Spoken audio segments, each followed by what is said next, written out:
We're now live on YouTube. Okay. Well, good morning, ladies and gentlemen. Morning. Welcome to Broadland District Council Planning Committee meeting on Wednesday, the 21st of April, 2021. Our virtual meeting. Thank you to all our officers who enable these virtual meetings to take place.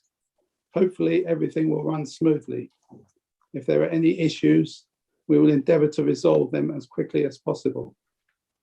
Our meeting today will be recorded and the meeting will be live streamed for public viewing on YouTube.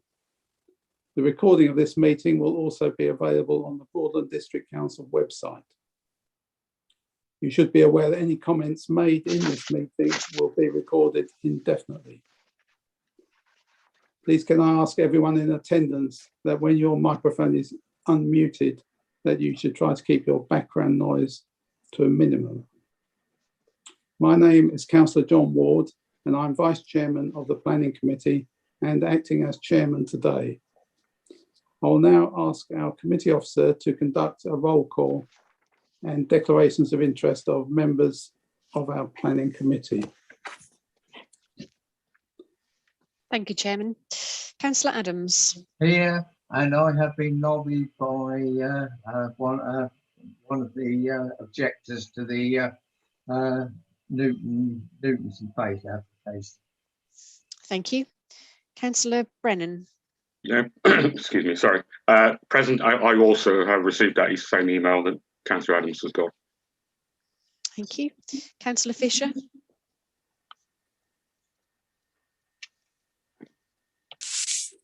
Sorry, it was a late text. I couldn't get my mouse to work. But yeah, my name is Councillor Fisher, and I have also been lobbied on the Newton St Faith site by Mrs. Manning. Thank you. Thank you. Councillor Folger. Present, and I have been lobbied by Manning. Is that Newton St Faith, Councillor Folger? Pardon? Is that the Newton St Faith application? Yeah. Yes, that's the St Faith application. Yes. Yep. Councillor Karimi Guvenlou. Present, and I have also been lobbied by Mrs. Manning on the Newton St Faith's application. Thank you. Councillor Leggett.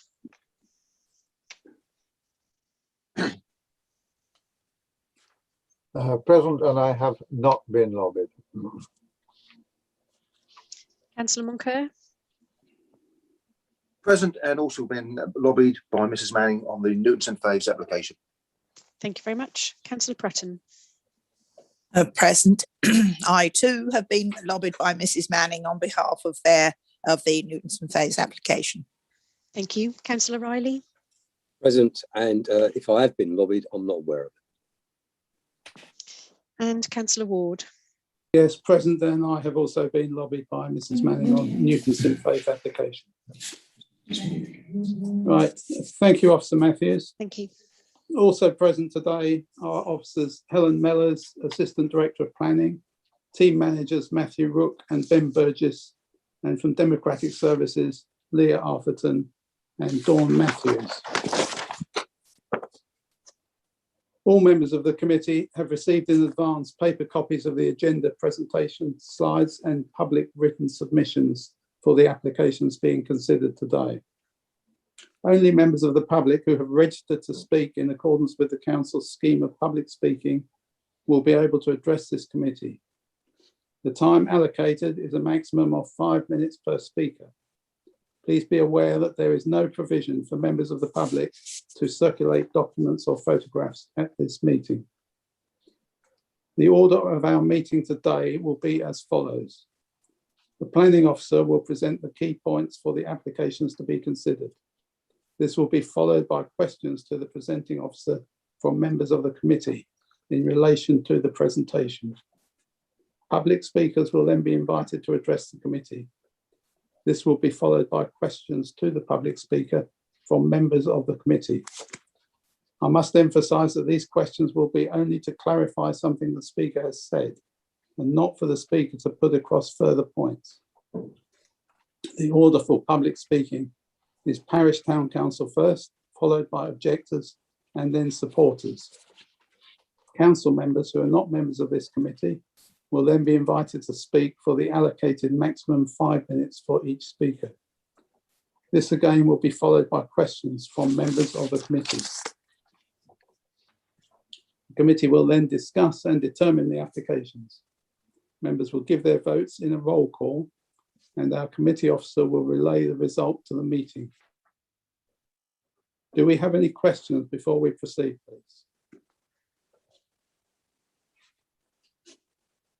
No, thank you. And we will now move on to our agenda. And the first item is to confirm the minutes of the meeting held on the 24th of March.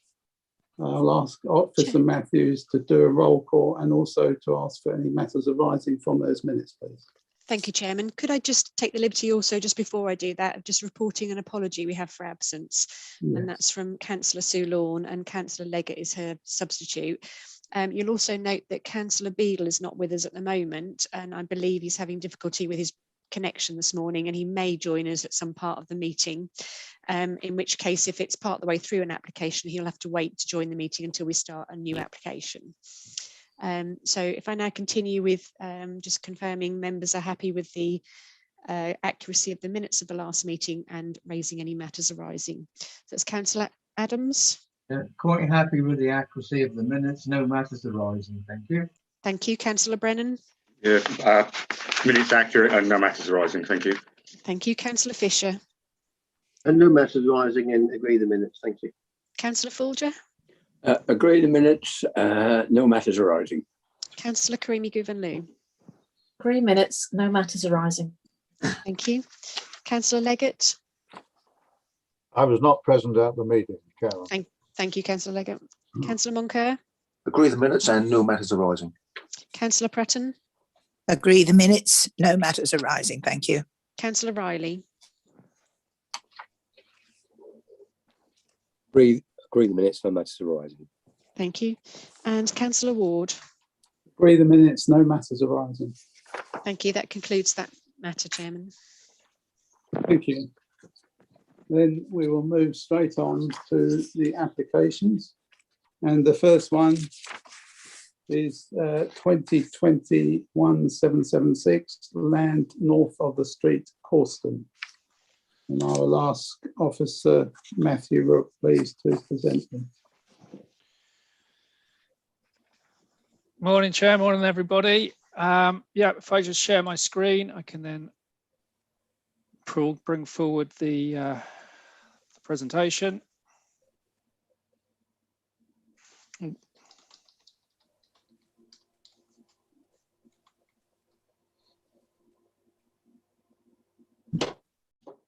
Sorry, just got to put my password in. There we go. Sorry about that. Yeah, so item 1 on your agenda today is a planning application, site address, land north of the street, Caulston. Proposals are for a ground-mounted solar farm, including associated infrastructure.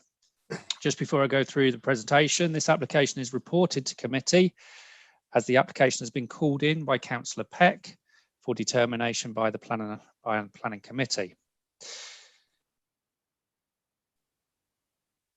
The application seeks full planning permission for the development of a ground-mounted solar farm with associated infrastructure, including inverters, transformers, and a DNO substation, as well as a 2.5 metre high perimeter fence, 21 pole-mounted CCTV cameras at 3 metres high around the site. The PV panels will be fixed to a series of metal arrays and have a maximum height of 3 metres above ground level. This is the application site itself. So we are, for your reference, the B1149 is running this way, sort of the Norwich to Holt Road. This is then the street, which runs from the crossroads with the B1149 up towards the village of Alton Street. In this location here, this is obviously the aerial photograph, so you can see the site is primarily 3 sort of agricultural fields. There is a small sort of corner of the site here, which is a small woodland. And then the application site then continues to sort of the north, running in this line here, and meets the grid connection, which is proposed to be taken at this existing point here. Also, just on this plan, there is another smaller solar farm already installed at this point here, which also makes a connection to that grid. That solar farm has been installed. That was in 2 phases. This is the first phase. Each phase is 5 megawatts. And then the other element of that is in here, but that hasn't been constructed yet. So it just gives you a context of the site. If I move through the slide, you can then see, once again, the application site, the B1149, the village of Alton Street here. This slide just identifies some of the, taken from our local plan, identifies some of the landscape designations in the surrounding area, including areas of biodiversity here in green and ancient woodlands shown with the green and the hatching. You can see the application site itself and the immediate land around the application site hasn't got any kind of landscape designations. As I said, it's agricultural land, clear of those specific designations. This slide then identifies again a 2.5 kilometre radius around the grid connection, and is identifying that the application site again in red here, but other sites that have been considered and assessed but discounted for the proposed solar farm. The green areas are lands that are areas that have been discounted for environmental reasons, and the brown areas are lands that have been discounted for other land use reasons, some being obviously the existing solar farm in existence, but other land uses that aren't compatible with the solar farm proposals. The green are the areas, once again, picking up on some of those biodiversity areas and the ancient woodland that I showed on the earlier slide. Once again, this is the application site. So the site itself within the center of the site. What this is identifying is in the blue discs are the neighboring properties. So we've got a neighboring property in the sort of northeastern corner of the site, which is the old railway gatehouse just here. Then got another property up towards the route and the line towards the grid connection, Bluestone Cottage. And then on the opposite side of the road from the application site, opposite side of the B1149, we've got 2 further properties, one at the crossroads here, Bluestone Lodge, and one which is actually accessed off the B1149 Bluestone Hall. These are the application proposals. So this is in its revised form. You can see the configuration of the solar panels, obviously directed in a southerly direction to maximize solar gain. But the proposals themselves, once again, this is the street. So the proposals are to provide a vehicular entrance at this point here. The construction compound will be on that point adjacent to the entrance, obviously only required during the site setup, the construction. The exit from the site is a little bit further down the street at this point here.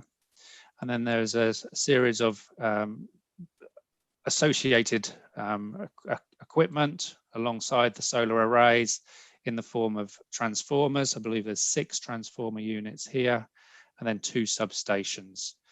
The existing access into the site is to be blocked off because of the proximity to the junction.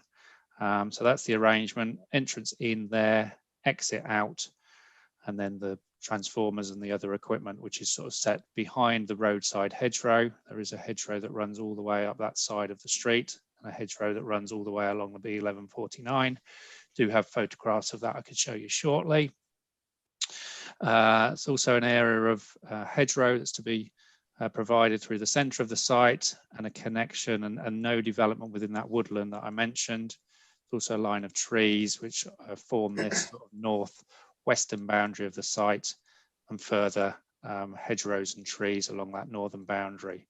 And then once again shows then the connection which runs to the north of the site up to the grid connection past Bluestone Cottage. That'll be an underground cable laid so that to make that connection back up to the grid connection. Within the application, partly from the assessment, one of the considerations is about the agricultural land classification. So this just identifies that classification, the blue here being the the higher quality grade 2 land, the darker green being the grade 3A, and then the lighter green is the grade 3B. So you can see there is a, primarily the site is grade 3A, a very small proportion. I think the proportions are actually set out within your report, within the assessment section to identify that. This area here is in the woodland, and another area which is just shown off to the north of the site, which is also grade 3B. So that's part of the assessment of the application, which is again identified and analysed within your report. Surface water drainage. The site is within flood zone 1, but there is some surface water flooding. The site is a little bit lower. The B1149 just drops down at this point here to a low point around here, then rises back up again. And that's where that surface water flooding does just creep into the site, albeit with these solar arrays. There's obviously set above the ground. So, you know, in any water or anything like that that does collect on that part of the site will still be able to infiltrate into the ground as it does currently. So don't see that as a significant problem, but something that's referred to within your report. And then land classifications. So we've got landscape character. The purple area here is wooded estates, which is what the application site with the red here. See the whole area around that is classified under that wooded estate. D is the tributary farmland, and the B is the green here, woodland heaths. The other thing referred to within the assessment is the heritage assets around the site. So once again, the red is the application site. The green areas here are parks and gardens, registered parks and gardens, large registered park and garden at Hayden Estate. Obviously another one at Blickling Hall across the way here. The purple asterisks are the conservation areas. We've got conservation areas at Caulston, at Reefham, and then at Aylsham and Blickling. Another one at Hayden there, but you can see a significant distance away from the application site itself. The site itself is not within a conservation area or not with any registered park or garden. Sorry, flipped through that too quickly. Again, picking up mainly on that original plans, this is a biodiversity map, so it identifies where the biodiversity interests are around the site. I think previously I identified that as the green area, which is picked up through this plan. But again, once again, just highlighting there's no specific designations or biodiversity designations within the application site itself. This is taken from the ecology report that came in with the application. So once again, the application site itself, it just identifies some of the characteristic boundary vegetation along the site itself. So we could see the sort of the extent of the woodland planting, the mature trees that run along. Actually, that's in this area here, I believe. Yeah, number 5 is in that area there. And then the green lane is a lane that connects between the woodland and the northern boundary of the site. This arrow is slightly misleading. It's actually number 2 here, which is this section through here. And that's being retained as part of the proposals. Go back to the site plan, you can see there's no development in there. That's the boundary of the site, all contained within this area here. And the grid connection then runs off to that point there. These are some of the associated structures. This is the inverter station, which is located between the arrays and behind the roadside hedge. Wanted just to identify, because the measurements on that plan are a bit difficult to read, so I've got a better detail of that. So the length of this is effectively a sort of a metal container, and the inverter is located within that. That is 6 meters in length. It is 3.5 meters off the ground, and the structure itself is 2.8 meters high. So 2.8 meters, but it's built on a base and a platform off of the ground, giving a total height of 3.5 meters above ground level, and there are 6 of those. Then these are some of the details around the site. I mentioned the perimeter fencing. So perimeter fencing identified there at 2.5 metres high. Obviously, access gates also 2.5 metres high to just correspond with that maximum height of the screening of the fencing. Mentioned about the CCTV cameras. This is one of the details of the CCTV cameras at 3 metres high. That's just a cross section of the gate. There is also a requirement for satellite antennae to be located within the site, and that's 4 metres high. That's to be located centrally within the site to allow communication and just analysis of the information coming from the solar farm itself to allow that to be done remotely. Some details of the solar arrays themselves. So as I mentioned, 3 metres high, just built off of the ground here. So we've got a detail of obviously these are the whole supports going into the ground. This horizontal line here is the ground level. So they're built off the ground and arranged at sort of 25-degree angle facing south to maximize that solar gain.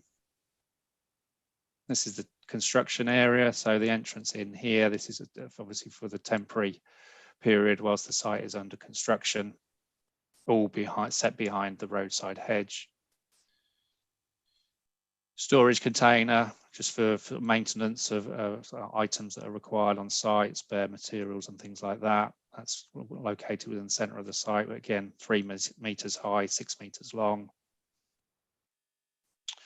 These are part of the energy store. So this was originally, the application did include 3 battery stores. They're now been omitted from the application, so don't need to spend any time looking at those. This is taken from the transport report and identifies the application site itself and the construction traffic route, which would be running to the south on the B1149. So there's no requirement to go in through the sort of rural roads or anything like that. The access would be off of that main B road. Noise report. So this was part of the proposals, and this is details within the report, looking at the key noise receptors, which is obviously the old railway gatehouse and the neighbouring properties around the site.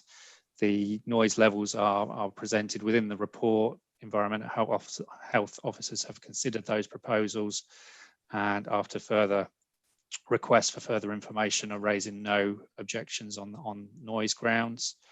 We are proposing a condition just to ensure that during the construction phase, a construction environmental management plan is submitted and adhered to, just to ensure that that's managed in a considerate way. And then these are just some views from, I think this is through one of the reports that have been submitted. So we're on the B1149. You can see the treed boundary. The application site would be behind these trees here.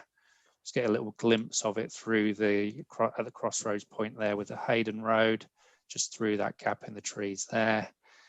Where there is gaps, the proposals are to plant up hedgerows, just so that then establishes and screens the any broken lines within the hedgerow themselves. This is currently the field access into the site. I mentioned when I showed you the site plan that there's a proposal that that's to be closed off, and that hedgerow would then be planted to allow a consistent screened boundary at that point. This is on the street itself, and you can see the roadside boundary, which is fairly well established through that hedgerow. Estimate that's probably about 2.2 metres. The proposal is to allow that to grow up even taller, to up to about 3.5 metres. Obviously, with the arrays being at 3 metres and some of the structures being at 3.5 metres, proposal is to allow these hedgerows to grow taller, and any gaps where they exist will be planted up with new native hedgerow planting. Then these are just some views from within the site itself. So this is set behind the roadside hedgerow. As I said, that will be allowed to grow. You can see the hedgerows interspersed with mature trees along pretty much all of the boundaries of the site. This one again is the northern boundary.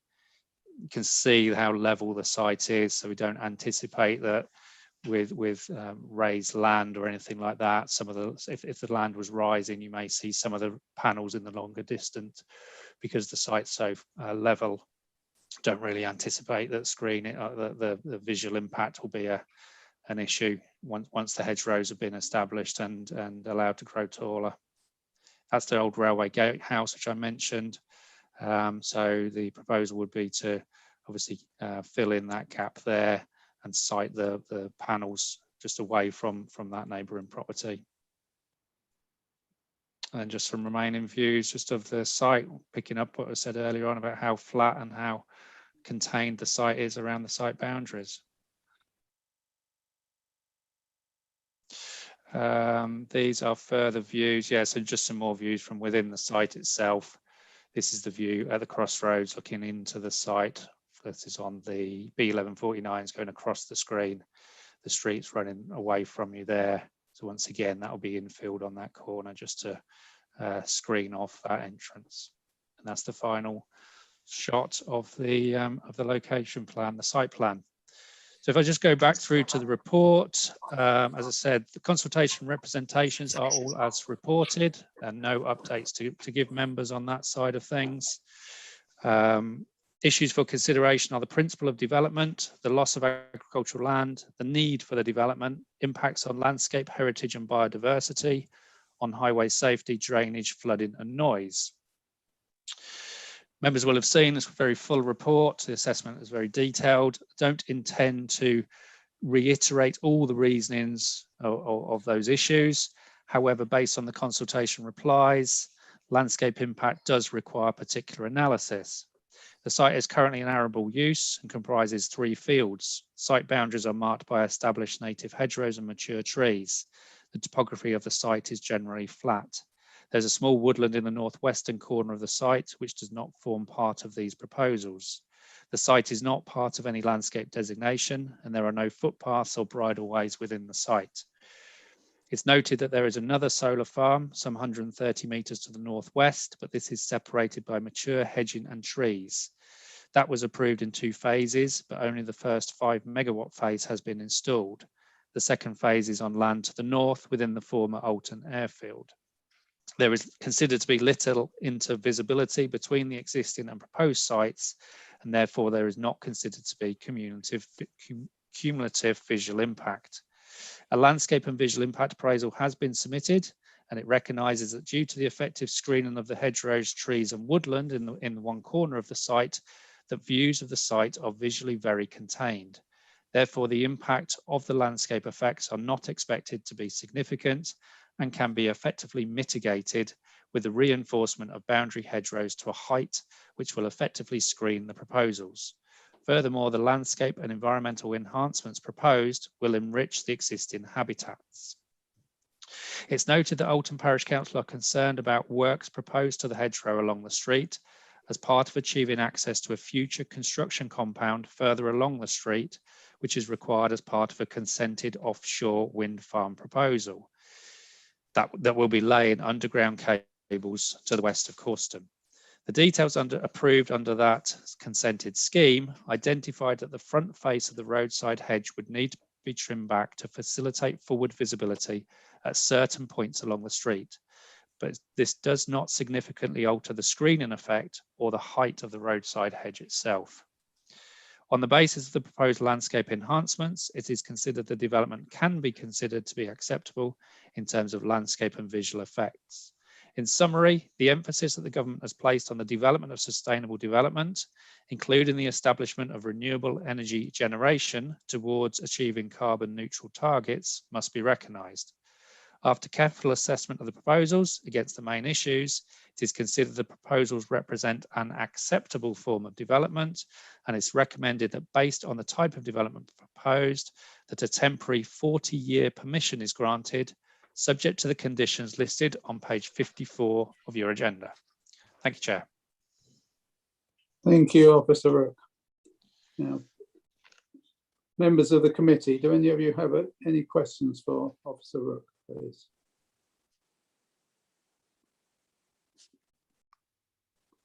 Can't see any. Yes, Councillor Karimi. Matthew, hi, good morning. Morning. Has there been a noise impact assessment for the property at the old railway gatehouse? That's Yes, very close. a noise assessment has been undertaken. I'll just find that section within the report if you just bear with me.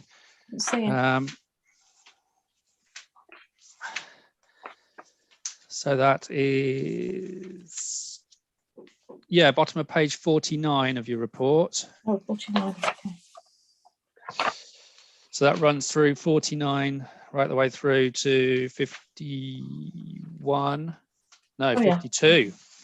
Yes, so noise report was submitted looking at both the impacts of the construction phase, but also the operational phase.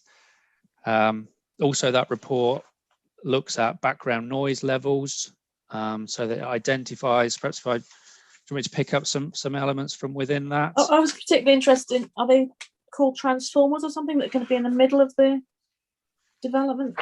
The transformers are set, if I share my screen again, I can show you where they are located. Here we go. So the old railway gatehouse is this property here. The transformer units are set down here. So I measured that out as best I could. What was going to be in the middle of the solar farm? These here, there's some power units in there. But again, they are, you know, that distance there, I ran a scale across, and that's 600 meters from there to there. So I'm estimating that's about 400, 450. And there's going to be 5, isn't there, in there? 5 there's 6 transformer units. And I think with those, if I can move that in a little bit, there are 3 there, which are nearer to the old railway gatehouse. And then there's another 2 or 3 further away here, which probably is around that sort of 600 meter mark. But all of those elements have been considered and assessed under the noise assessment. And what that has identified, and our environmental health officers have looked at that. And what they're saying is that, here we go, the assessment on 5.64, the assessment concluded that noise levels from the solar farm are predicted to be at least 6 dB below background noise level at the closest sensitive receptors during the daytime. During the nighttime, noise levels are predicted to exceed background noise levels by up to 9 dB. The background noise level during the daytime indicates proposals would not be audible from the properties during the daytime. Despite predicted noise levels exceeding the background noise levels during the hours of darkness, a specific noise level of up to 40 dBA is not considered to result in a significant adverse impact, as internal noise levels in bedrooms would be within WHO, World Health Organization, and BS 8233 guidance criteria to prevent sleep disturbance. So that assessment was submitted. Your environmental health officers have then looked at that, considered that, and taken the view that they agree that the noise levels, particularly at night, when you think people will be asleep, maybe with the windows open, maybe open during the summer, but at that kind of level. From my point of view, what I then looked at was what, for instance, a 40 dBA equivalent would be. And I had a look, and they say a fridge runs at about 50 dBA. Electric toothbrush runs at about 60 dBA. So you're talking about, you know, maybe equivalent of sort of a fridge or something like that running in the center of that site, which, you know, you can make your own assessment, but the environment health officers are content. And in summary, they're saying that noise limits associated with the construction would be the area that they'd have some concern. Obviously, because these arrays are going in closer to, we're having to sort of drill down into the ground to create the supports for these structures. And obviously the proximity to the old railway gatehouse is a lot closer for those than it would be for some of these other activities and the buildings, inverters and transformers that exist in these positions. And that's why the environment health officers have asked for a construction environmental management plan, just to manage how those are, how the arrays are constructed, how the supports are drilled into the ground.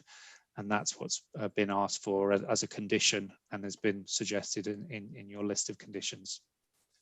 Okay, thank you. It's good to put it in some perspective, like the 40 dBA, how much noise level it is, because you look at numbers and I don't realise how loud the sound is.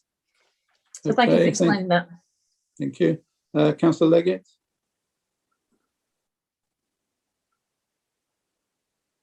You're muted, Councillor. Thank you, Chairman. Just for clarification, please, on page 31, paragraph 4.4, the point that Councillor Peck makes is that the government guidelines are that factories should be sited on poor agricultural land, and the land is site graded 2, 3A and 3B at high quality. Could you clarify that point for me? And are we saying then that this Caulston land is poor quality? Yeah, it's a good question. Thank you, Councillor Leggett. Again, the agricultural land quality forms part of the assessment of the application on page 40 of your agenda, where we've looked at the specifics. I did put that plan up and it showed you the areas of class grade 2, grade 3A and 3B. At 5.9 of your report, it actually gives you the percentages of the site. So on this particular site, 3.1% of the application site is grade 2 agricultural land, 68% is grade 3A, and 28.9% is grade 3B agricultural land. Therefore, the site consists of 71.1% of best and most versatile and 28.9% of moderate quality agricultural land. So we recognise that part of the site is on, 71% of the site is on the best and most versatile land. But one of the factors that you have to take into account, and one of the reasons we did the site selection, was to understand whether there was any other sites that had a greater proportion of sort of moderate to poor land. The report goes on to say that there are only very small areas of lower grade 4 in Broadland and no grade 5 agricultural land within Norfolk. And there's no grade 4 within the 2.5 search area around the substation, the grid connection. One of the factors you then have to take into account is that assessment, but you also then have to look to see if there is that impact on agricultural land, whether the other enhancements around environmental enhancements, biodiversity enhancements offset that. And the report states that the officers consider that the proposals accord with the PPG, as the assessment demonstrates the proposed use of agricultural land has been shown to be necessary and poorer quality land has been used in preference to higher quality land, and the proposal does encourage biodiversity improvements through the improvement of the grassland, planting of wildflower mix, additional hedging and tree species, and the provision of bird and bat boxes. So you'll see through the report that the Norfolk County ecologist has assessed these proposals and is content that they provide the enhancements that she would be looking for. Thank you. Thank you, Chairman. It did seem to me that 71% is best land, and then that seems to come into the category of being accepted overall. But if the reports that you've said, and presumably this meets with the government criteria that you've said. Thank you, Chairman. Thank you. Any further questions? Chairman, we have Councillor Yes, Pratton. Councillor Pratton. I'm seeking confirmation from Matthew. No mention has been made of tree felling. A lot of mention has been made of filling in gaps, and I'm seeking confirmation that we aren't going to lose any of those lovely trees on Green Lane. The trees on the Green Lane, from my point of view, let me get that up again so I can just identify Slide where 12. that sits. Yeah, that's this here. So from that point of view, they're shown to be safeguarded. The woodland is safeguarded. The trees along the road frontage are safeguarded. There may be some trees within some of these field boundaries that may need to be looked at, but certainly from our point of view, the external boundaries around the site and the woodland and the Green Lane will be safeguarded. Fine. Thank you very much. Thank you, Chair. Thank you. Any other questions? No. Thank you. We'll go now to the public speakers. Parish and Town Council first, and we'll start with Alton Parish Council, Alison Shaw and Susan Mather, who have 5 minutes shared between them. Okay, and you will be given a warning 1 minute before the 5 minutes is up. So if you'd like to introduce yourself and continue, please. Thank you very much. Susan Mather, Chair, Alton Parish Council. Good morning. The Norfolk Vanguard wind farm in its current form was overturned by High Court on the grounds of lack of consideration of cumulative impacts.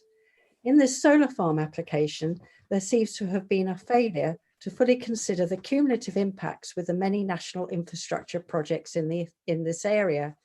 There is conflict here between planning mitigations. The street is part of a national infrastructure highway mitigation scheme where 8 new passing places, changes to the junction, widening at the bend and a railway hump smoothing are needed to accommodate HGV traffic over 10 years. The entire hedgerow along the street was assessed for the national infrastructure applications as important hedgerows. The removal of a section of hedgerow for the solar farm exit would contradict Broughton District Council's statement to the Planning Inspectorate that they were content with the measures put in place to protect hedgerows and trees along the street. The remaining mature hedgerow, grown taller as screening for this application, conflicts with the Highway Mitigation Scheme's requirement for hedgerows to be kept trimmed to improve forward visibility, especially at the bend. Any screening of solar panels and infrastructure would be inadequate due to gaps at the exit and entrance, as well as the previously mentioned requirement for hedge trimming. The Sheringham and Dudgeon cable search area includes this solar farm site.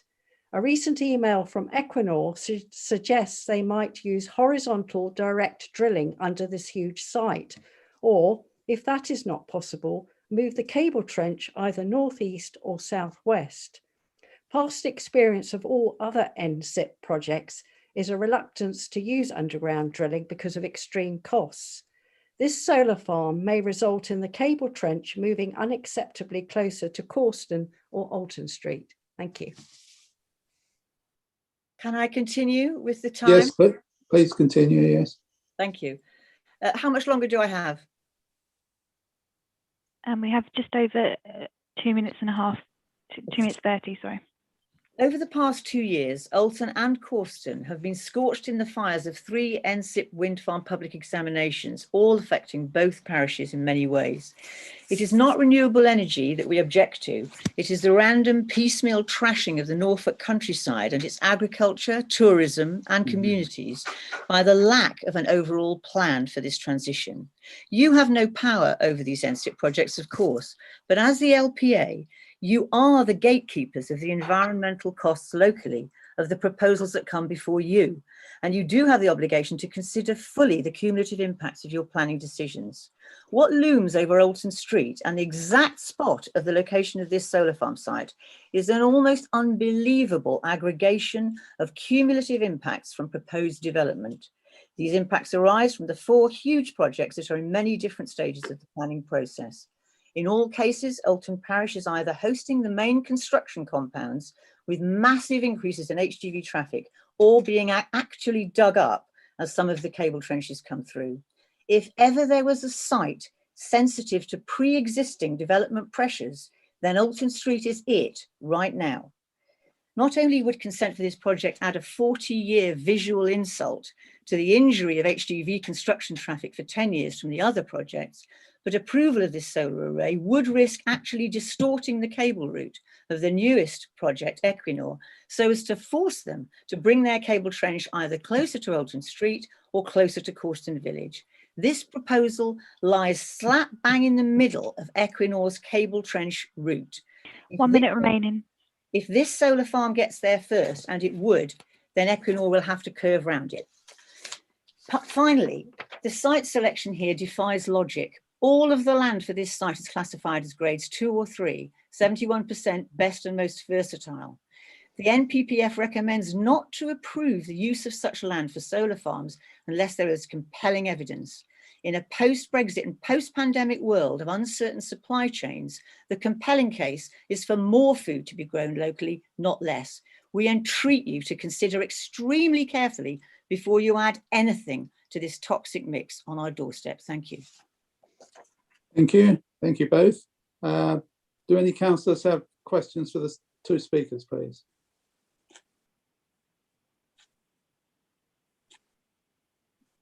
No, thank you. Well, we have no objectors for this application, so we'll move on to the supporters. And from Lempro, we have Sarah Clinch or Ian Douglas. I'm not sure which one is speaking. Oh, sorry, I'm jumping ahead there. I'm sorry. Caulston Parish Council is next. And Chris Monk, you have 5 minutes, Mr. Monk, and we will let you know when you have a minute remaining. So please introduce yourself and continue. Thank you very much. I'm Chris Monk. I'm a member of Caulston Parish Council. And firstly, I'd just like to remind the meeting of the key points in our original objections to the proposal. And that focused on the loss of good quality agricultural land. Can't emphasise enough, over 71% of the total involved. There was also the visual impact of the scheme. We've heard about the size of the transformer containers, etc., and the noise and loss of amenity to residents in the vicinity of the site. Now, the approach, I understand, is that there will definitely be noise, but it won't be enough for anyone to be made to do anything about it. Now, those residents nearby and those in Caulston who suffered the Caulston hum for the last number of years might well disagree with that. The recent judicial review decision to quash the approval of Norfolk Vanguard's application demonstrates the importance of the consideration of cumulative impacts on local communities. We have 4 wind farm projects on the table, each of which might be delivered in 2 phases. And this small area of Broadland already faces enormous impacts over the next decade. I attended yesterday an Equinor stakeholder forum and asked some questions about the interface with the solar farm if it were to be approved. And they were unable to give us a straight reply. This could have major implications for our villages. For example, should the solar farm site force Equinor's route to the west, then Caulston could be inundated with heavy traffic. Finally, can I question the real benefit of these schemes? Please cast your minds back to last Sunday, the 18th, which was a lovely sunny day. We checked the reported outputs of the existing solar farm. In the morning on that day, it was producing just 10.1% of capacity. In the afternoon, it had got up to 17.7%. Well, if that's what you get on a bright sunny day, what happens in the winter?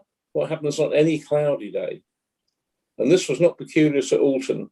The Colchester 1 solar farm reported a figure of 15.2% on that day.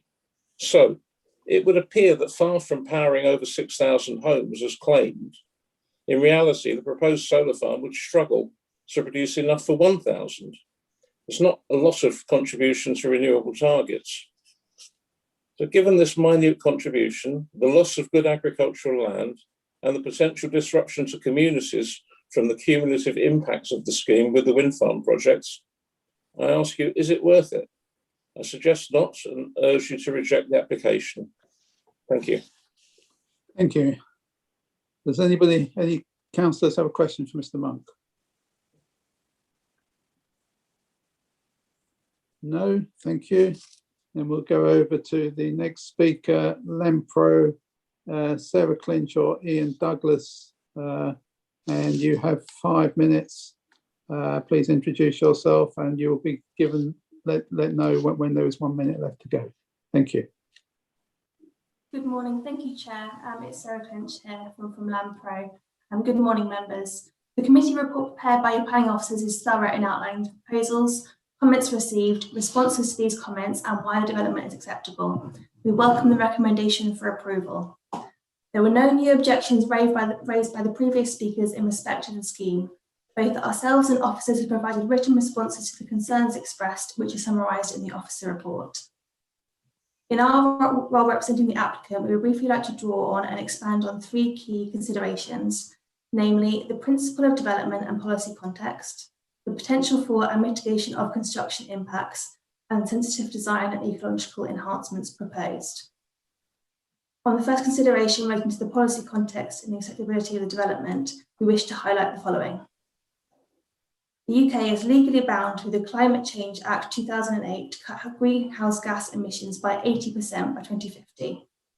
Broadland Council's recently adopted Environmental Strategy 2020 sets out the Council's key targets for the environment, which include implementation of carbon offset measures, including solar generation and tree planting, which is priority 2 of 3.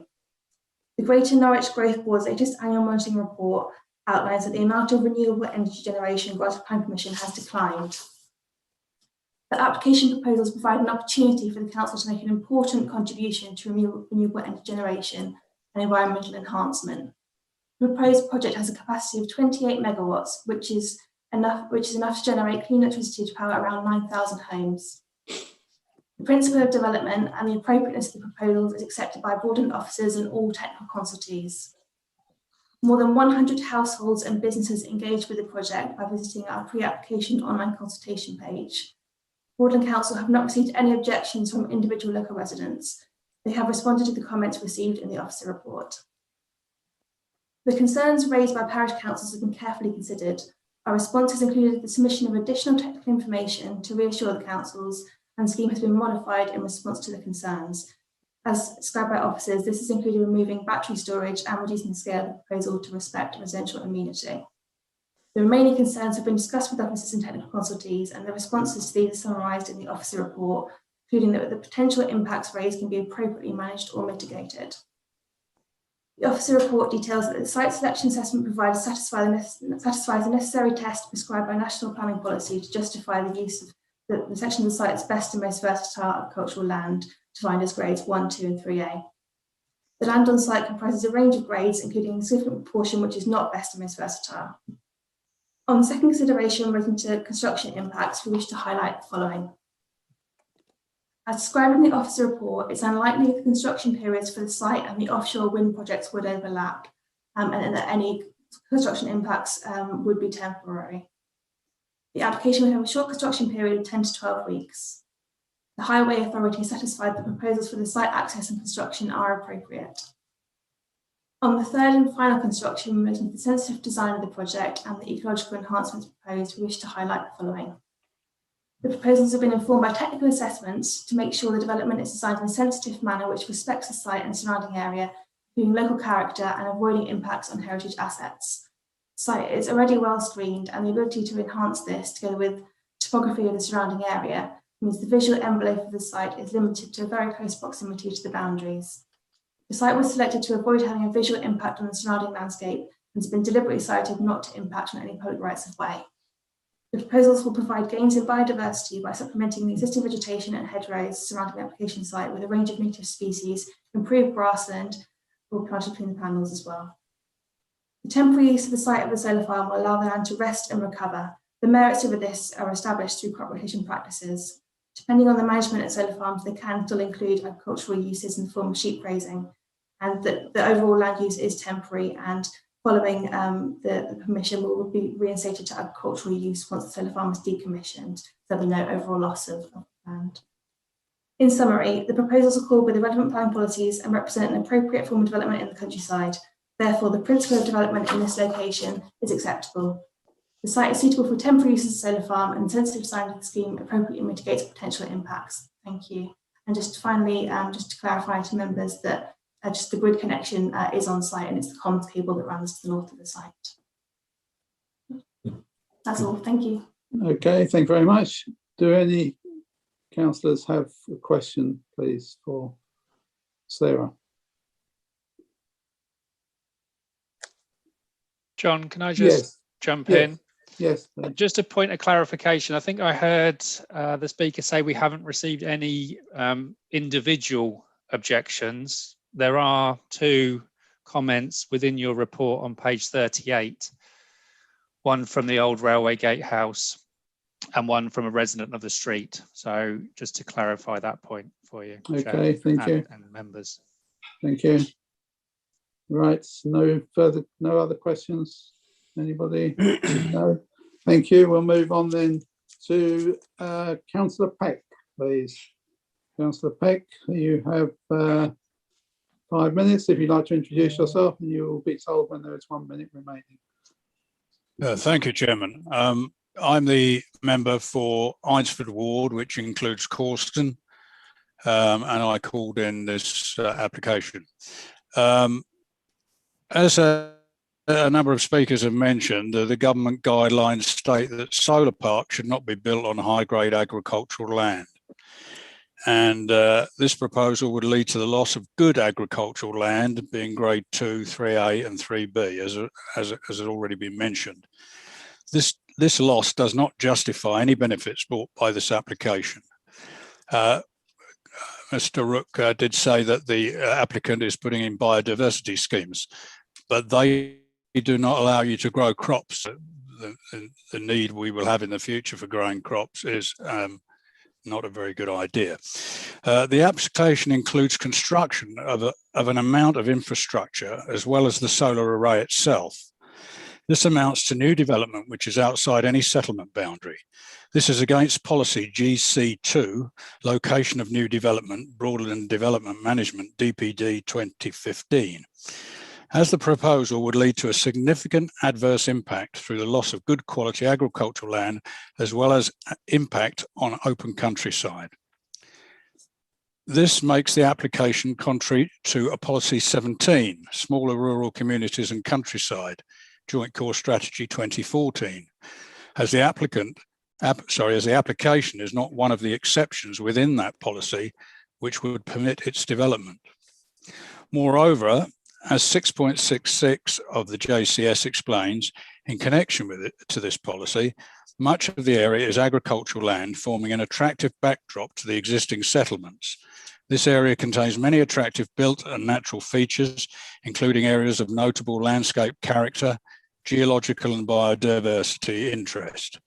These need to be protected and enhanced while providing for the rural economy and accessibility to services to be maintained and enhanced. And again, as a number of speakers have mentioned, in addition to there are 4 cable routes coming through this area. I have to say this community has already had a big, a lot of pressure for big infrastructure projects, and I think they've already played their part in helping to reduce the carbon emissions that we're looking for.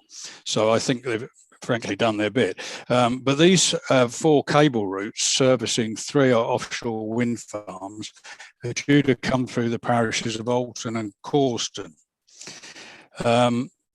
together with the service depots based in Alton.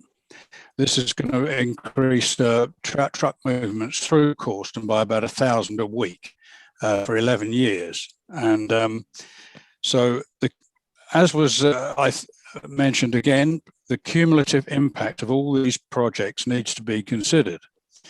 And as was highlighted in the judicial review decision on the Vattenfall project, where the judge clearly said that he considered on a cumulative basis, not just in isolation.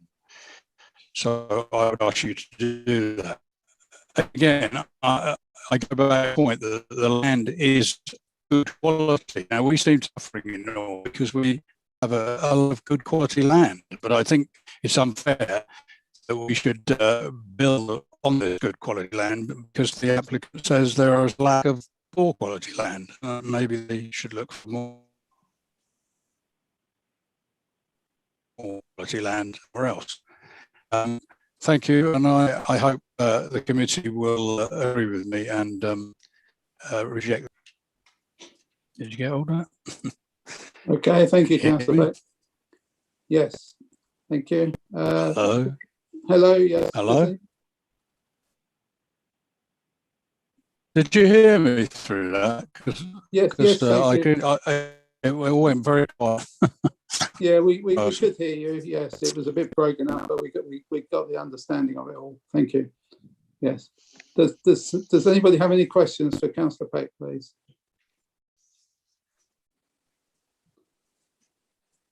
No. Well, thank you, Councillor Peck. And it's over to you, councillors. I'll just make one point. We've been hearing about the loss of agricultural land. When I went to Caulston, the big wind farm there, the big solar farm there, they had lots of sheep grazing. So that is an option for this one, possibly. Right. Okay, councillors. Councillor Riley. Thank you, Chair. Yeah, it's interesting you should mention Caulston because I led a campaign over there with residents petition to the county to have the brownfield site of Caulston developed into what is Britain's largest solar farm. But equally, I'd also opposed over there the farm next door being agricultural land being developed. And we've got brown agricultural, we've got brown site next door, actually only suitable for sheep to graze, not growing crops at grade 2 or grade 3. Land there was considered poor 4 or 5. That's actually what happened over at Caulston. This land here is fine agricultural land. What I'm not understanding with the policy is, we all know that it's all about balance. We've been here before. Does this policy outweigh that policy?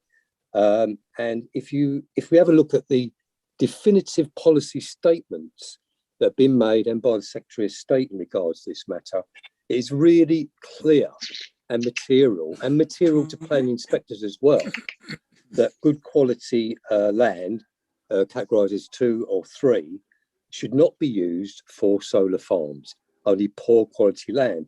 Now, if we look at the semantics involved here in this application, we can see there is clearly a conflict occurring here.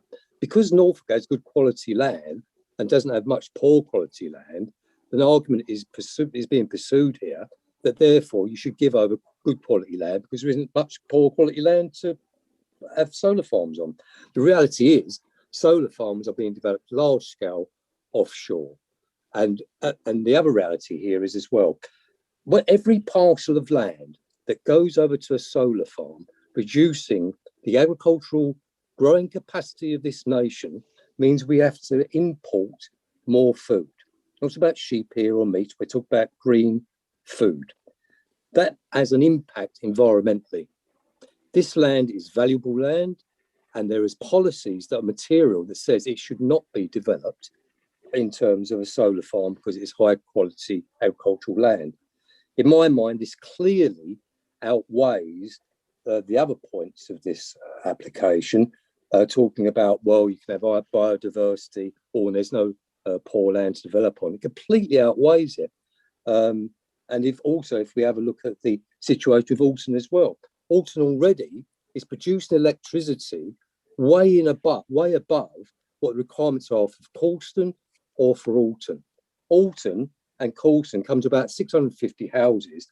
The existing solar farms producing at 1,300. So, you know, it's already making its contributions, plus you've got the wind farm issues going on as well, as the applicants have already spoken. So the policies do exist here to actually reject this application. And I think it really outweighs the other considerations being put forward in this application. And I would actually move, Chair, that this is rejected. Okay, thank you. Councillor Fisher. Thank you, Chairman. It's interesting, Councillor Riley's interpretation that every solar farm brings in more imported food. There really cannot be a balance against that analogy. But I think the issue here certainly is between the agricultural grade land and the imposition of a solar farm. When you look at the balance made in the report, I'm inclined to agree with the officers. This solar farm, actually, it's close to a main electrical connection, so that's a plus point. You've then got, in fact, if you're looking at agricultural land, what you've got is, in fact, the proposal to plant a wildflower meadow effectively with in and around the solar panels. The crops elsewhere, will depend on effectively the planting of those wildflower meadows, because they attract the bees. They a couple of beehives or more within this development, in fact, would, I believe, outweigh any issue of the loss of this agricultural land. And you're then using this piece of land, in fact, to support the other crops around the land. So from that point of view, I believe that the balance is made, and it goes down in my opinion in favour of the wind farm. The other issues raised, the noise, I think is negligible. Effectively, you've got transformers in the middle of housing estates and properties next door, and the buzz that you get from them. As I said, I think Officer Rook said it's about a domestic fridge, which these days is negligible. You can't notice it. So I think the argument is between the land use or the land quality rather, and the imposition of green energy. I believe, in fact, the argument is made in favour of the green energy. I'm not quite sure where Mr. Monk got his figures for, but certainly my solar panels on Sunday were churning out, I think, 90% output. So I'm happy to move the recommendation, Chairman, that we support this application. Thank you. Thank you. I will second that recommendation. Thank you. Right, any further speakers? Councillor Karimi, and then Councillor Adams. I'm a bit wary of this. It's, as I said, it's outside the development area. The loss of the land, agricultural land, I think is not good. And I am really concerned about the noise to the dwellings nearby. So, and also the overkill on solar farms in that area. The amount of traffic going through the village is very worrying. So if Steve has proposed to refuse this, I will second him on this application. You can't second him. We've already got a proposal on the table. We'll have to take that to the vote first before we go to another one. I did propose rejection first, Chair. I know you did, but you didn't get a second. It wasn't seconded. Okay. Okay. Well, I couldn't get in time, so. Yeah, Councillor Adams. Thank you, Chairman. Yeah, to me, it boils down to a question of, is the potential loss of high-grade agricultural farm land, does that outweigh the benefits of the solar farm? And I genuinely believe that it does. I don't think we should be building solar farms on high-grade agricultural farmland, which this obviously is, but I'm sure there must be other sites which are either brownfield or in some way contaminated. And I don't think this is the right place to build this. So I will be voting against the proposal of recommendation on those grounds that the potential loss of high-grade agricultural land outweighs the benefits of the solar. Thank you, Chairman. Thank you. Any further speakers, please? We have Councillor Prutton. Councillor Prutton. Yes, I tend to agree with Tony. Also, in these post-Brexit days, with our food supplies from the continent regularly at risk, I think it's rather wicked to sacrifice good building land, good agricultural land. Sorry, not building land. I'm so sorry. But the other thing that concerns me is what Councillor Peck said, that with all the infrastructure being put in these various supply lines, that there are thousands of cumulative lorry movements for the people of Alton and Caulston over the next 10 years. I think that's pretty awful. And to go and compound this even more, I know it's only another 8 or 10 weeks, but that combined with the lack of this agricultural land makes me feel I want to vote against it as well. Thank you. Officer Rook wishes to speak. Thank you. Yeah, I was going to come in. I didn't jump all over the previous comments, but the comments we've had about obviously transport and noise, I consider have been resolved through the comments you've received on your consultation replies. You've seen the scheme that I showed you, that the traffic's coming through the B1149. There's no proposals to take anything through Caulston. We've heard about the proposals for the the offshore wind farms, and yes, there is proposals for traffic to go through those, but this particular proposal, we need to focus on this particular proposal and the impacts of this particular proposal.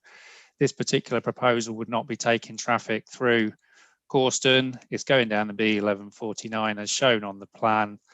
The construction period is a much shorter period, and once it's been constructed, the traffic will be minimal, you know, very occasional visits for maintenance and things like that, just for monitoring the site.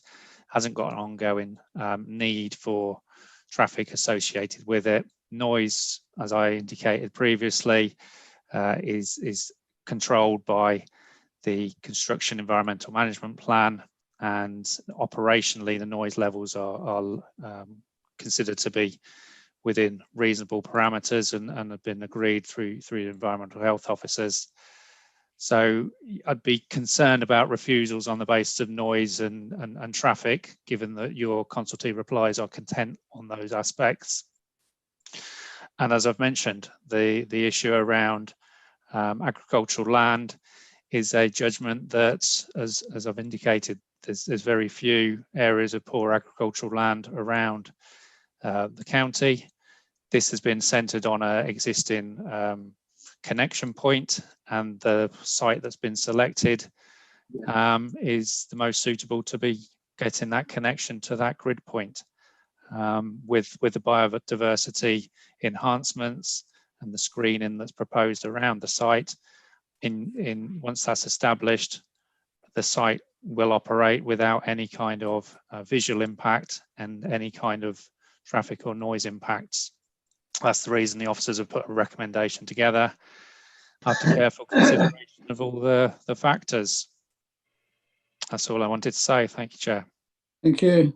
Councillor Leggett. Thank you, Chairman. It is a question of balance, but 71% of high good quality land, surely with the prospect of the amount of building that we're doing in this country as a whole, reduces quite a lot of good agricultural land, and the element that has already been raised about import, as far as I'm concerned, the balance is in favour of protecting good quality land. Any further councillors wish to speak before Councillor Brennan? Yeah, thank you, Chair. Yeah, I also have to confess that I'm concerned about this loss of agricultural land of the quality that it's supposed to be. East Anglia, Norfolk, Suffolk, historically has produced a large amount of food, and it seems, or crops, call it what you will, and it seems to me that we're just giving this away. If we have good quality land in Norfolk, Broadland, why can't we say, well, we've done our bit, and there's other areas of the country where you really cannot farm at all, which would be far more suitable to produce electricity. Electricity can be moved anywhere around the country. It doesn't need to be produced necessarily in Norfolk or Broadland. That's my concern. Okay, anybody else wish to speak before we get to the vote? Councillor Fisher, got his hand raised. Yes, Councillor Fisher. Thank you, Chairman. I find that the committee seem to be missing the fact that this particular site is close to a connection. There may be brownfield sites about, there may be other sites all over the country. If that then involves churning up a massive great rate to make a connection into the grid, then that is just as unenvironmentally friendly as anything else. This particular site is close to the grid, hence it's totally acceptable and actually an ideal spot for this particular unit. So the idea that you can just put a solar farm anywhere is much more complicated than people seem to think. And I just want to make that point. Thank you. Thank you. Chair. Yes, Councillor Riley. Thank you. Yeah, I understand the point that John's making. However, the material factor for going ahead with planning permission on this are the material factors, which is agricultural land as opposed to low quality land. And also, if you look at the contribution that's already been made out of that village already, where the grid is cannot be a material factor where the grid is. the material factor surely must be what policy already states, and on balance, people have to make their judgment on that. Okay, any final points, anybody? No, we'll go to the vote then. It's been proposed by Councillor Fisher and seconded by myself that we go with officer's recommendation to approve temporary approval for 40 years on this application. Officer Matthews, please. Thank you, Chairman. Councillor Adams. Against. Councillor Brennan. Against. Councillor Fisher. For. Councillor Folger. For. Councillor Karimi Guvenlou. Against. Councillor Leggett. Against. Councillor Moncur. For. Councillor Prutton. Against. Councillor Riley. Against. And Councillor Ward. For. 2, 3, 6. 2, 3, 4. Chairman, there's 4 members voting for, 6 members against, so that recommendation that was before you is lost. Okay, Councillor Riley, did you want to put your recommendation again? Thank you, Chair. Yeah, that we sorry, that we oppose the application on the basis of the clear policy statements under MPF and the Secretary of State that this is grade 2, 3 good agricultural land, and it is of such quality that this outweighs the consideration for the benefit of the solar farm. And there are also a number of other policies as well. You've got MPPF 170, B, recognising intrinsic character, beauty of the countryside and wider benefits of natural capital and ecosystems, including the economic and other benefits for the best and most versatile agricultural land and of trees and of woodlands. There's also another section under the MPF in regards to business as well. There's clearly a business going on here in terms of agricultural land, which should be supported. So I think there's 3 there. I'm sure the officers would also confirm those as well. Thank you. Councillor Karimi, did you wish to second that again? Yes, I'll second that again. Okay, right. Well, it's been proposed by Councillor Riley, seconded by Councillor Karimi, that this application is rejected. So, Councillor Matthews. Roll call, please. Can I just add, sorry, Chair, for interrupting, but I think we just need to make it really clear. I think one of the main reasons that Councillor Riley has referred to, and actually was also referred to by Councillor Adams, which is the loss of the good quality agricultural land. It isn't black and white in the advice, the national advice. It is actually, there is an or that if there are other benefits in biodiversity, what you do need to add into that refusal is the fact that the loss of the land outweighs those other benefits that are coming from not only the solar farm, but the enhancements that have also been given. There has also been discussion about the cumulative impact, not on highway grounds, would I recommend to you, but in relation to the proximity of the nearby other solar farm within the vicinity. And I think you need to decide whether that would be out of keeping to have 2 in such close proximity. Yes, and of course the second phase of that is still yet to be developed. So again, in close proximity, the cumulative effect, again, we would say would be harmful. I think they're your 2 clear reasons then, Chairman. Thank you, Helen. Okay, thank you. Okay, if we can now go to the vote, please. Thank you, Chairman. Councillor Adams. For. Councillor Brennan. For. Councillor Fisher. Against. Councillor Folger. Against. Councillor Karimi Guvenlou. For. Councillor Leggett. For. Councillor Moncur. Against. Councillor Prutton. For. Councillor Riley. For. And Councillor Ward. Against. Chairman, that motion is carried with 6 members voting for, 4 against. Okay, thank you. Right, we'll move on then to the next application, 2019-1920, east of Manor Road and south of Newton Street, Newton St Faith. And, Chairman, before we just start on the item, because we now have Councillor Beadle with us, who wasn't able to join us on the first item because he only joined us part way through. We just need to do declaration of interest for Councillor Beadle. Yes. No declaration of interest, Chair. You haven't been, members were declaring they had been lobbied on this item. We're just checking that you haven't been lobbied, received an email on this item, Councillor Beadle. Not that I'm aware of. That's fine, thank you. Okay, thank you. Right, so over to Officer Burgess for the presentation on this one, please.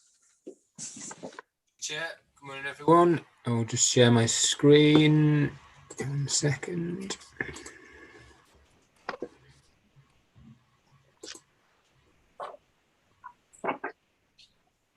Okay, everyone should have that up now. Okay, so this application is for land to the east of Manor Road and to the south of Newton Street in Newton St Faiths. And it's an outline application for a residential development of 19 dwellings with all matters reserved except for access. Now, just before I start, I wanted to say that I've got Tracy Powell with me here today. Tracy was appointed by the council as an independent viability assessor. She works for MPS. And if there's any specific questions during the discussion about viability, then I may well defer to her to answer those.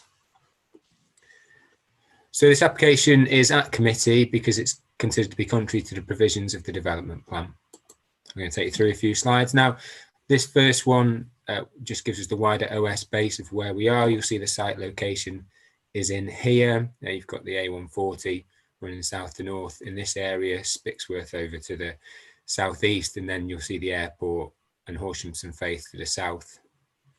We then look in a bit more detail and we start to see that the site outlined in red here and the shape of it, and you'll see that it's accessed from Manor Road. Manor Road accesses onto the A140 via road, a small section of road here. And again, we have Horsham St Faiths, in which this is clustered together as a service village in the local plan definition. This gives us the aerial view, and you'll start to see how the site is broken down into 4 fields. So 1, 2, 3, 4. The next slide shows that in better detail, and I'll explain why I'm showing that. But you start to see how the site is bounded by residential properties to the north and to the west, and now to the south by the development of the Lovell scheme there, which we have further slides as we go through. And this is what I was referring to before. This is going to be helpful, I suggest, when we get to the photographs, because what I've done here is I've split the site down into field 1, into field 2, field 3, and field 4. Of note, and you'll see some from the forthcoming slide, is that there's only development proposed in field 1 and field 2. I've also made reference to these overhead power cables because that helps us orientate ourselves when we get to the photographs.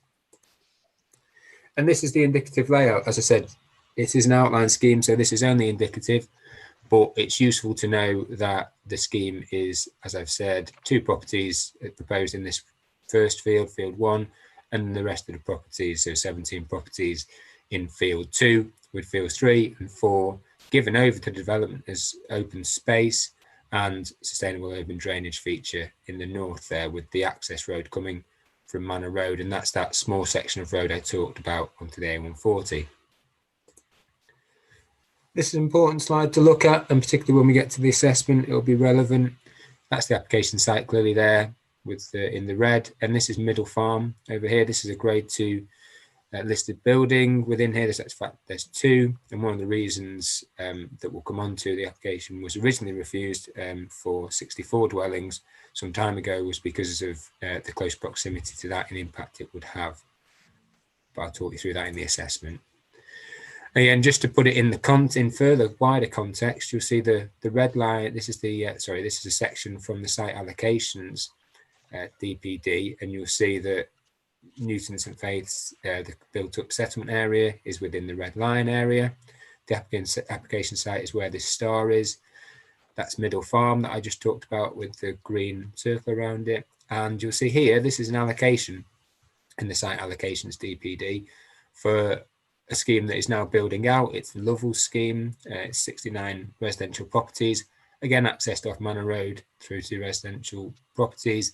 And you'll see, but we've got better slides for this, that it sort of doesn't project out any further than these back two fields, these fields 3 and 4 that I talked about. So the residential development proposed through this would be in this field, primarily running in line with this one and in field 1.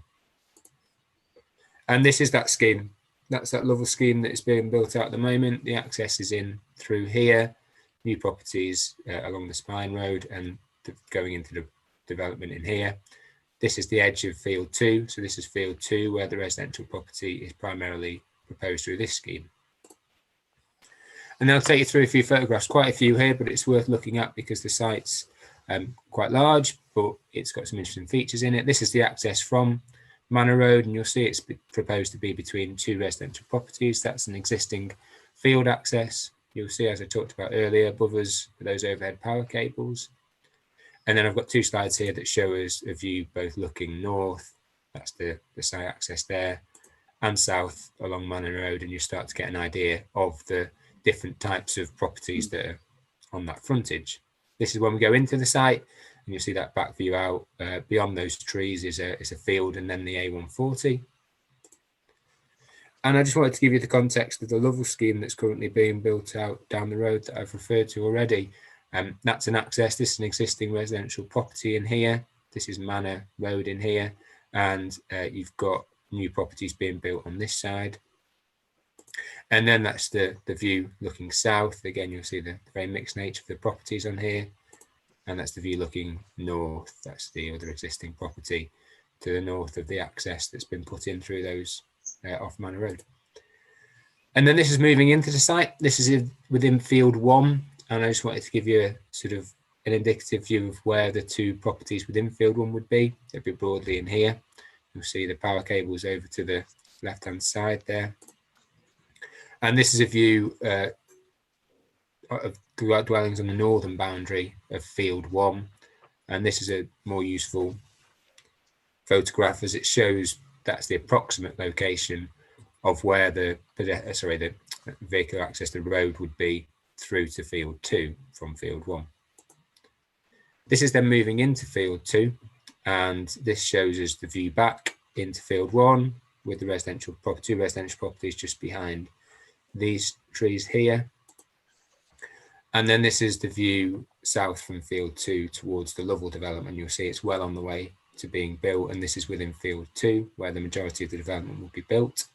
And then this is looking the other direction north towards the existing residential properties, and then hopefully showing us the approximate location of where the vehicle access would be into this field 2. This moves into field 3, and again, just to stress, there is no residential development proposed within this field. This would be both for recreational open space, informal, and then in this northern area, a sustainable drainage feature broadly in this area here. You'll see there's also really good boundary treatment in terms of the existing hedgerows. This moves into field 4, and again, just to stress, this isn't being built on, but I wanted to show the full extent of the site, and that's looking north towards residential properties. And then this is looking south towards the open countryside. You can't quite see it, but in the distance there is Middle Farm. You do see it better on this slide here, and this is me sort of leaning out beyond the field boundary, and you'll see that's the listed buildings in the distance. So I'll just leave you with that slide there whilst I just talk through the assessment. So the key considerations are detailed on pages 64 to 72 of the agenda, but I just wanted to bring to members' attention today the most pertinent in the consideration of this development. And I consider these to be the principle of the development, the fact that it's proposed as an exception site and therefore the viability of the scheme, and the previous appeal decision that went before it. So first of all, just looking at the principle of development. So under section 38 of the Planning and Compulsory Purchase Act 2004, the determination of planning applications must be made in accordance with the approved development unless material considerations indicate otherwise. Now, as I've said, this site is outside of the settlement limit that has been defined for the village of Horsham and Newton St Faiths, and it's not allocated for any purpose. So whilst policy 17 of the Joint Core Strategy does allow for 100% affordable housing exception sites, the fact that this proposal has market housing to subsidise it, which we'll come on to in a second, means that it is contrary to the provisions of the development plan. So I suppose the question is, why is this application being recommended for approval contrary to these policies? Well, I think paragraph 77 of the NPPF is very relevant here in that it states, in rural areas, planning policies and decisions should be responsive to local circumstances and support housing developments to reflect local needs. Local planning authorities should support opportunities to bring forward rural exception sites that will provide affordable housing to meet identified local needs and consider whether allowing some market housing on these sites would help to facilitate this. This application is for 19 dwellings, and the total of that would be 58% that would be for affordable homes, and that splits down to 8 private market dwellings, 8 affordable rent, and 3 shared ownership. So therefore, in accordance with paragraph 77, as I've described, of the NPPF, it's been necessary to consider this application in the context of this being a rural exception site, based on the need in the locality for affordable housing and the need for market housing to support the viability of the scheme. So I think, putting it in a very straightforward way, the site's not viable at 100% affordable housing. So therefore, it's been necessary for the applicant to work out what percentage of affordable housing on the site would make it viable if this is to come forward. To assess the viability of the development, the applicant was required to produce a viability report, which has been assessed independently on the behalf of the council by Tracy Powell, who's here today from MPS Property Consultants. The report, as assessed, shows that 58% affordable housing is viable on this site, and a number of schemes and scenarios were run, but ultimately this was the one that proved viable. In terms of the local need, well, obviously we consulted the housing enabler on this, and she stated that there's been a consistent under-provision in affordable housing in Horsham and Newton St Faiths over a number of years, and whilst the adjacent Lovell site is now providing affordable housing, there's actually still a need within the area to deliver them, and the real benefit of this scheme as proposed is that the vast majority, all other than one of the dwellings, are going to be proposed as bungalows. So moving on to the appeal decision, because again it's very relevant, we did have a scheme with it submitted to us for 64 dwellings, which we refused, and then the planning inspector dismissed the appeal on the basis that there would be harm arising from the location of the appeal scheme, its scale, and how it would adversely affect the character and appearance of the area and the setting of the listed building. I think what I've tried to show through the slides before is that the key way in which the newly proposed development has addressed these matters is to remove dwellings from Fields 3 and Fields 4. This contains the development and prevents it encroaching into the more rural landscape and brings it in line with the adjacent Lovell scheme. Retaining the fields to the east means that the existing hedge lines are not breached and will not need to be removed, which further protects the existing landscape and habitats. Now, obviously, as well, we've consulted the Senior Heritage and Design Officer, and he does not consider that the revised proposal will have a detrimental impact on these heritage assets, and the revised proposal has adequately addressed the appeal decision in this respect. There are other matters to consider, and they've have been addressed fully in the report and relate primarily to neighbour amenity, trees and ecology, as well as highway safety, all of which the consultees have raised no objections to and are considered acceptable from an officer's opinion. So taking this presentation and the committee report into account, officers consider that the scheme is acceptable, and therefore the committee is asked to agree the recommendation and delegate authority to the Assistant Director for Planning to approve this application subject to the successful completion of a Section 106 agreement with the heads of terms on page 72 of the agenda and the conditions on the same page. Thank you, Chair. Thank you. Right, members, do we have any questions for the officer or for Tracy Powell? Councillor Brennan, please, and then Councillor Adams. Thank you, Chair. Matthew, could you, sorry, Ben, could you just share your screen again, that very last slide, first Certainly. of all, please? Yeah, just 1 second.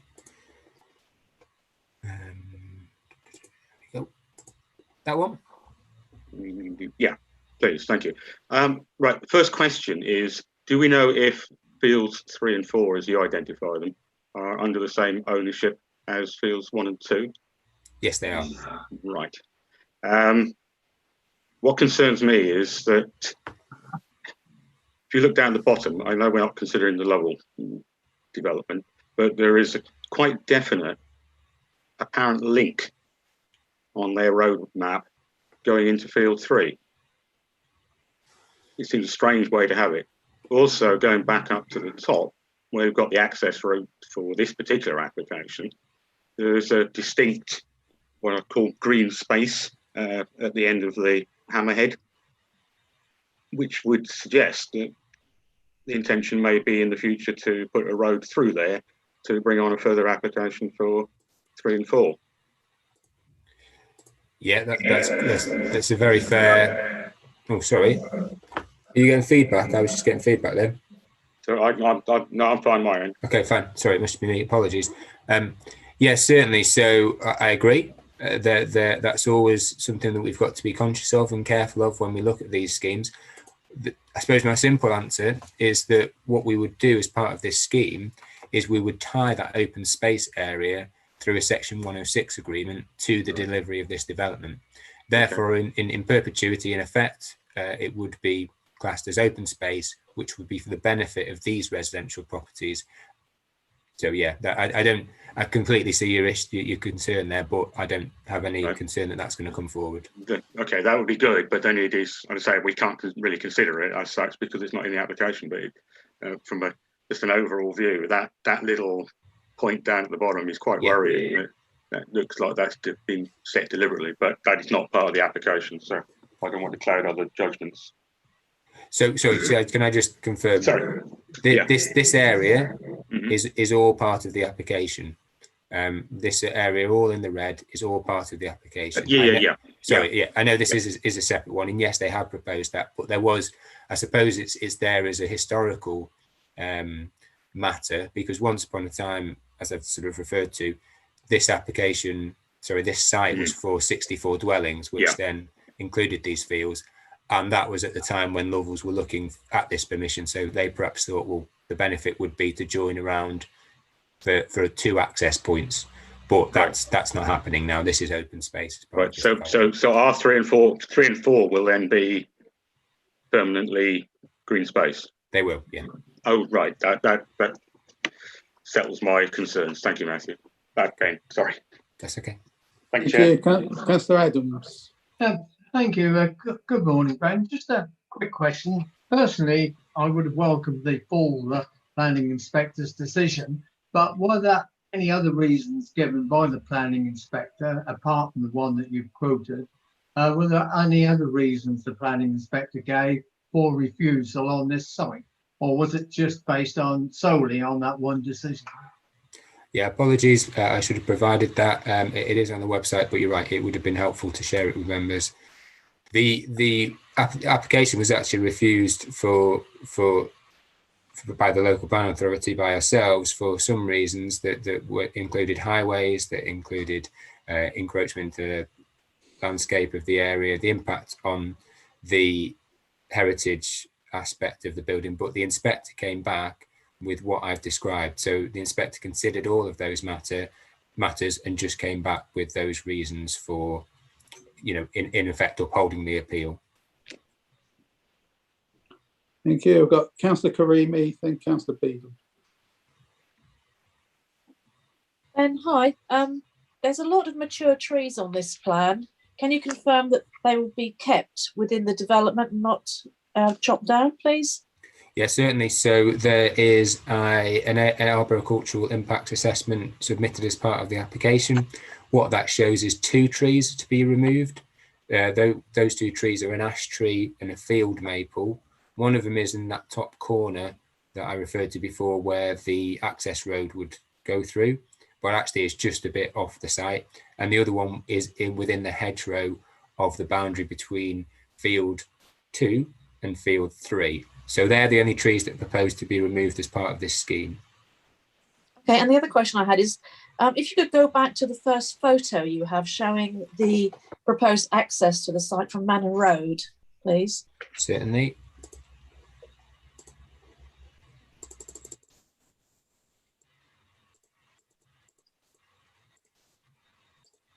Yep.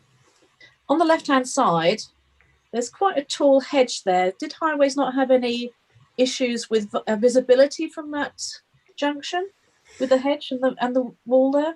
No, they didn't raise any issues, and I think one of the reasons for that is because, yes, I agree that the hedge is high. Oh, sorry, gone the wrong way. But actually, they can gain visibility from 2.4 setback along here, and that's caused no issue from a highway perspective. We'd obviously consult the Highways Authority, and they've raised no objection to that. Okay, thank you. Councillor Beadle. Thank you, Chair. The appeal decision on this site, the inspector apparently is responsive to local circumstances. It's outside the development boundary. The Lovell site adjoining this one, was that appeal decision before planning consent was given for the Lovell site? And could I also ask, what is the density of this site compared to the Lovell site? And could I also ask, what is the proportion of the affordable housing on this site compared to affordable housing on the Lovell site? Thank you, Chair. Yes, certainly. Sorry, can I just clarify on that first question, Councillor Vida, please? The question was about whether the appeal decision was given before the Lovell scheme was approved? Correct. Okay, fine. Yeah, so the appeal decision that we have, and apologies, should I'll go back to the agenda. So the application for the repeal decision, and this is on page 57 of the agenda in 2.1. The appeal decision was dismissed. So the appeal was dismissed on the 18th of December 2019. And then interestingly, the adjacent site was approved on the 19th of December 2019. Can I just add to that? Can I just add to that actually, because that was the adjacent site is an allocated site, yeah. So that one wasn't subject to an appeal. So that one was on our development plan, just for members' awareness. Yeah, that's a really good point, Helen. And sorry if I didn't make that clear enough. On that slide I had before, that site is allocated for residential development, and that's why it came forward and has been built out accordingly. So just move on to the sorry to interrupt. Before we move on to the other points, I seem to recall the slide showed the development boundary, and the Lovell site was outside the development boundary. Yeah. So if I'll just show you that slide again, just so that we've got it.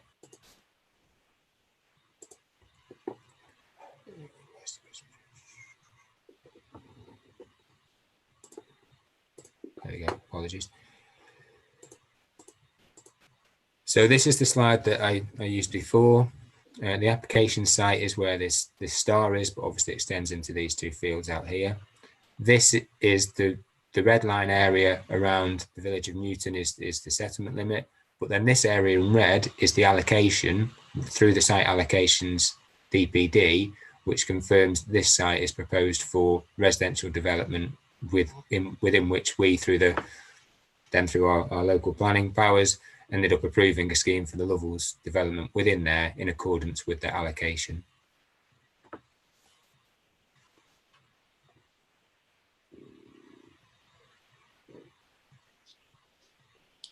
Okay. Okay. Sorry. And then, so you have two more questions. I'm afraid, sorry, and I will look through it whilst we're discussing. I don't know the exact density of this scheme compared to the Lovell's one, but I'm going to make a a very broad, bold assumption here that it's significantly less dense compared to the Lovell scheme, primarily because it extends out into those 4 fields and there's only 19 properties proposed compared to 69 dwellings with the Lovell scheme.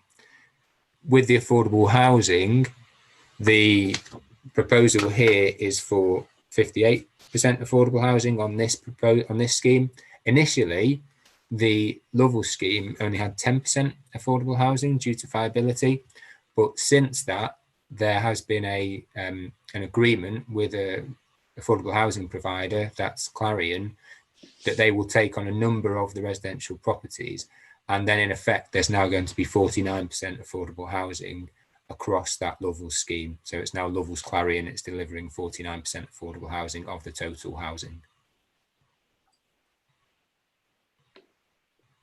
Okay, thank you. Thank you, Chair. Thank you. Any further questions from anybody? Can't see any.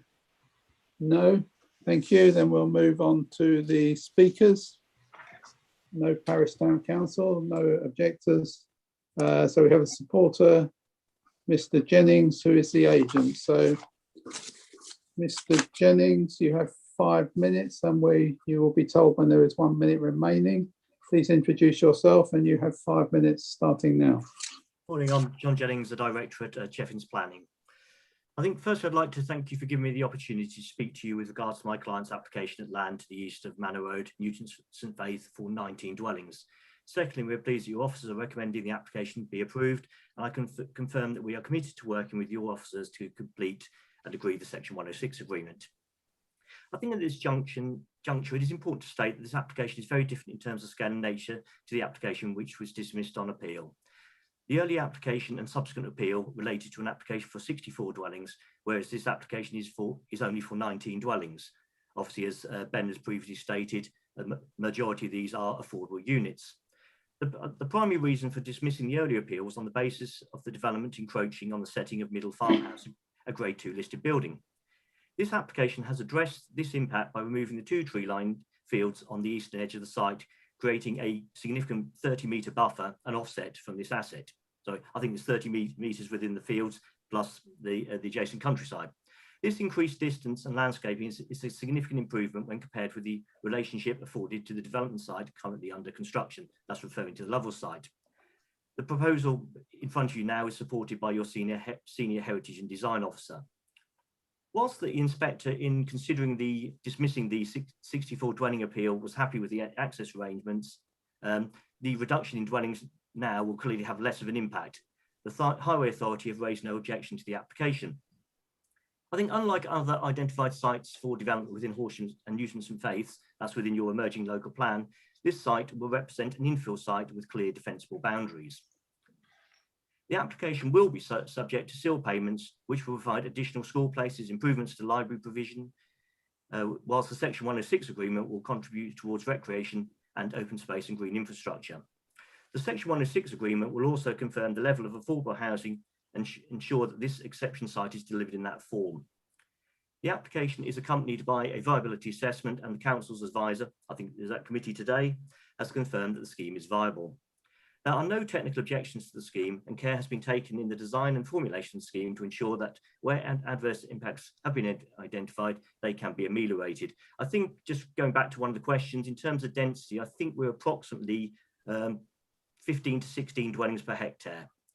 It's slightly skewed because obviously the two eastern fields don't form part of the kind of built development area. In view of the previous comments, it's clear that this application has addressed the reasons for refusal relating to the earlier larger application, and is requested that council support your officer's recommendation and approve this application. Thank you, and I'm happy to answer any questions you may have. Thank you, Mr. Jennings. Any questions for Mr. Jennings, please?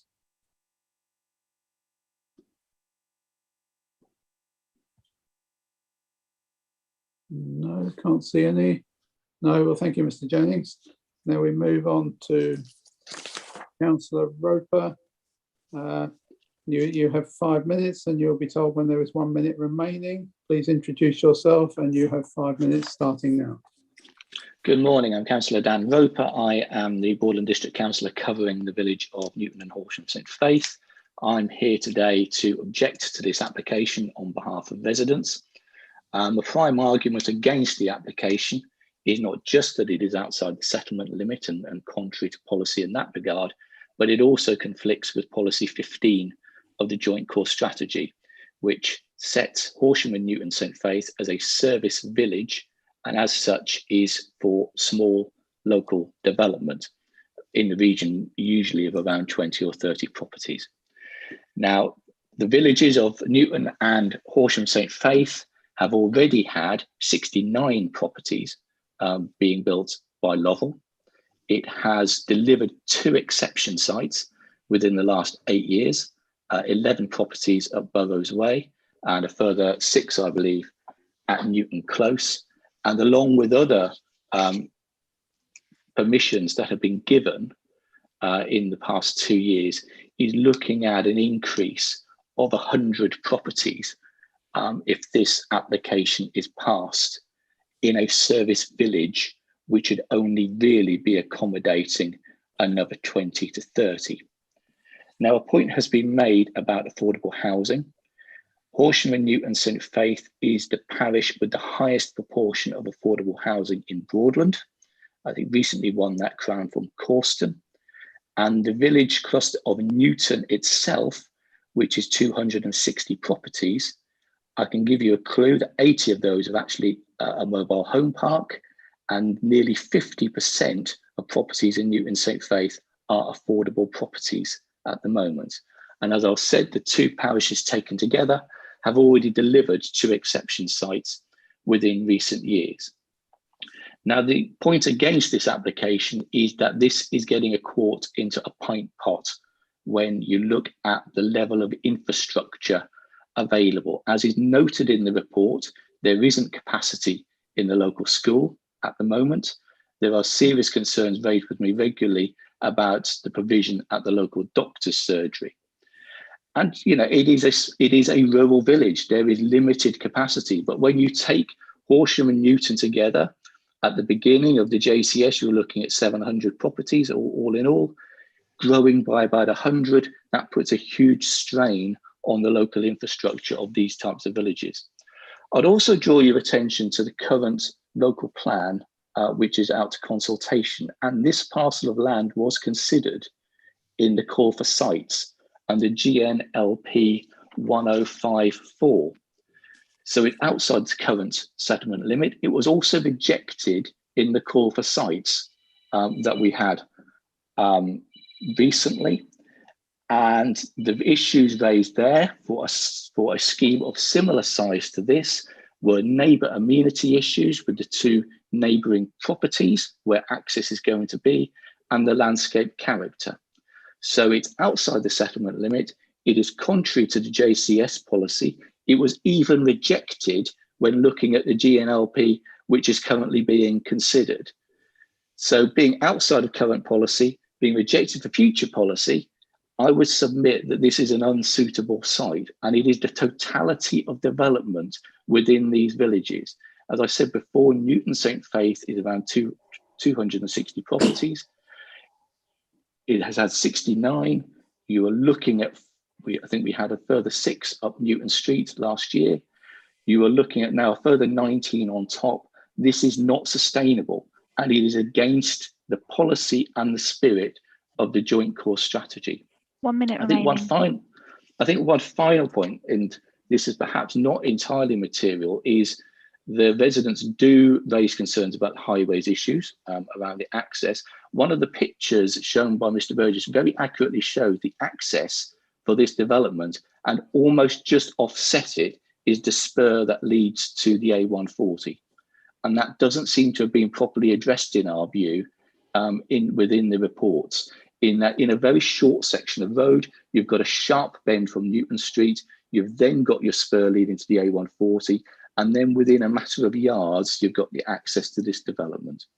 But the prime consideration on this is the quart into the pint pot. This is too much development in totality on Horsham and Newton St Faith, and I would submit is contrary to policy as it stands. Thank you.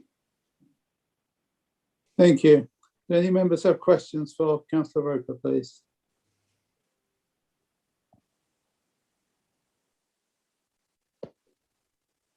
No, can't see any. Thank you. Thank you, Councillor Roper. Right, so it's over to you, councillors.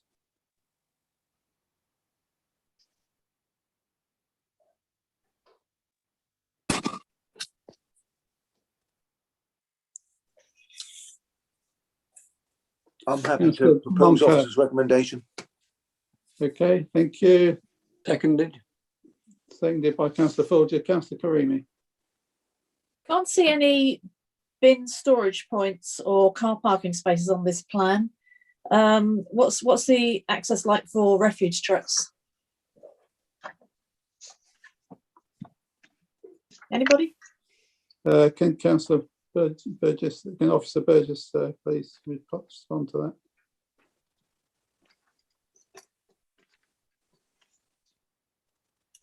Sorry, Chairman, it looks like Ben has lost connection for some reason. Right, He's not on my screen anymore. Because this is an outline application, the detailed sort of infrastructure will be forming part of the reserve matters. So those details will be subject to a full application under the reserve matters. So we'd have the road layout, where the houses are going to be. So this is actually not all the details that need to be submitted at this stage. So we will make sure that's covered with the final layout. Okay, thank you. Thank you. Councillor Leggett and then Councillor Riley. Thank you, Chairman. On Ben's presentation of slides, slide number 5 was where he showed the star and the red square. Could I just please get clear what is the position, present position on the development of that red square? Slide number 5. The star and the red square. If you just bear with me, as I said, we have lost connection with Ben.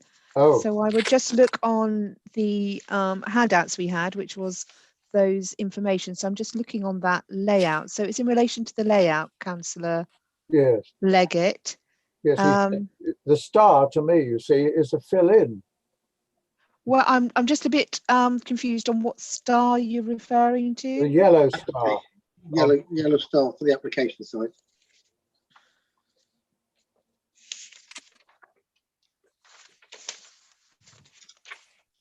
Just checking which one that was you were looking at, just for reference. I haven't got access to the slides, but I have the I think hard it's slide copy. 7, Helen.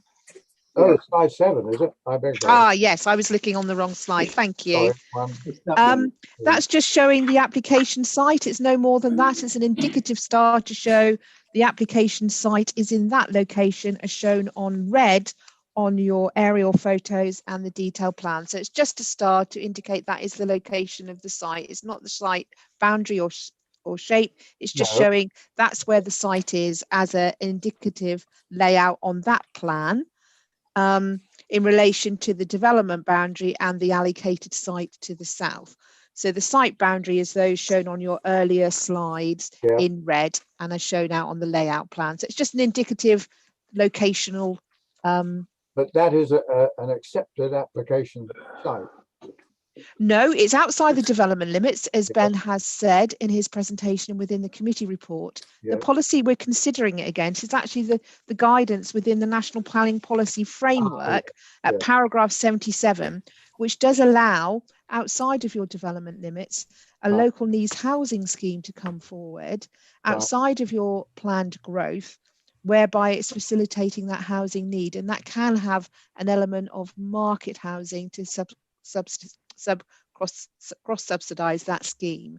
So that's what we're considering in accordance with. We acknowledge it's outside the development limits, but there are other considerations that we can consider to bring such sites forward. And we would only be considering this site to come forward if it did also address the concerns of the previous appeal, which did raise concern about the scale and the form and the impacts on the landscape, and also the impacts on the setting of the listed building. Because of this reduced scale and how the form of development is now laid out, we feel those elements have been addressed. Thank you. Chairman, just for information, Benny's back in the room. Yes, okay, thank you. Very sorry, everyone. I had a power cut. Don't worry. Thank you. Councillor Riley.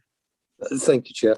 Yeah, well, it's as it always is. It's down to balance in terms of what the existing policy is, and and you know, Helen's just re-clarified the reasons for it being here, because it's actually is outside development limit and the agreed local plan as it stands on housing supply. There was a point that Councillor Roper raised in terms of the existing policy as specified around 15 the joint core strategy around the small scale development and the local issue of this particular village and what is suitable and considered suitable for development, bearing in mind that the village has already received 69 houses. One could quite easily argue it's gone beyond the existing DPD, and any appeals going through to the inspector, of course, material matters there also concern what is in the DPD at the moment and what has already been agreed is suitable for that development. So already we've had 69 above that figure, when small scale is really considered around about 20 to 30. So I think on policy terms, there's already, this is more than covered actually in terms of the exceptional site criteria for additional housing that Helen's also referred to, which is the offset here. There's the benefit of this additional housing with the affordable housing element, which of course is valuable, does that outweigh the harm in terms of this particular village?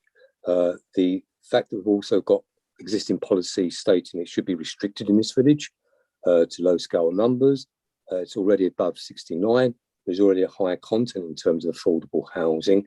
And I think to uphold our policies around this, I do believe that on this occasion, the benefit does not outweigh the existing policy and the policy considerations that was given to that particular village, and the reasons for that. Therefore, I feel on balance that this one should be rejected, and for those policy reasons. Thank you, Chair. Thank you. Councillor Beadle. Thank you, Chair.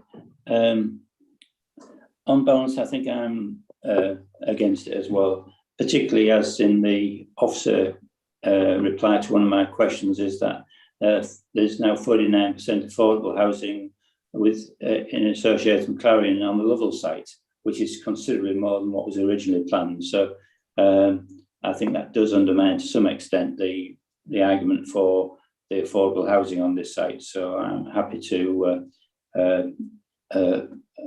second Councillor Riley's proposition. Thank you, Chair. Yeah, he can't put the proposition yet because we have one for approval on the table at the moment. But okay. Right. Any further comments before we go to the votes? No. Right. Well, it's proposed by Councillor Moncur, seconded by Councillor Folger, that we go with the officer's recommendation, which is to delegate authority to the Assistant Director of Planning to approve, subject to completion of Section 106 agreement and conditions. So Councillor Matthews could do the call, please. Thank you, Chairman. Councillor Adams. Against. Councillor Beadle. Against. Councillor Brennan. For. Councillor Fisher. For. Councillor Folger. For. Councillor Creamy Givenley. Against. Councillor Leggett. For. Councillor Moncur. For. Councillor Pretton. For. And Councillor Riley. Against. Councillor Ward. For. Thank you.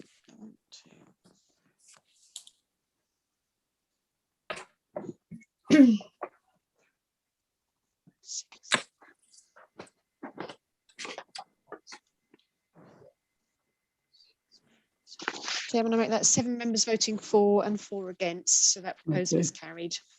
Thank you very much. Right, I now propose that we have a 5-minute comfort break. We'll come back in 5 minutes, please. Could all members turn off their cameras and mute themselves when they've left their seat, please? Thank you.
Chair, I'll be so glad when we're back in the chamber. Yes, I agree. God, soon. So do I. I won't. I can't disappear then. You're still live streaming, Theo? Yes, we are.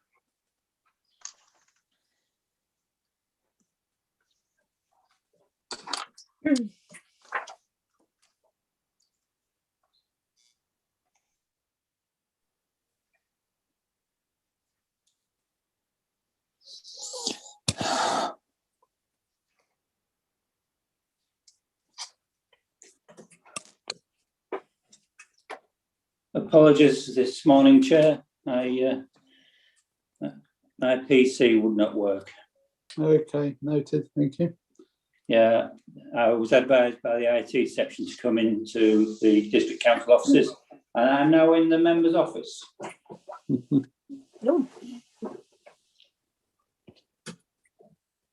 I think we're all present, Chairman.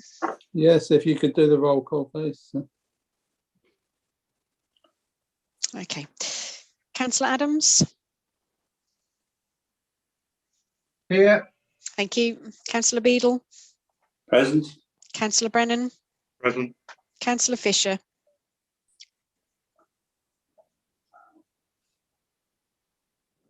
Here. Thank you. Councillor Folger.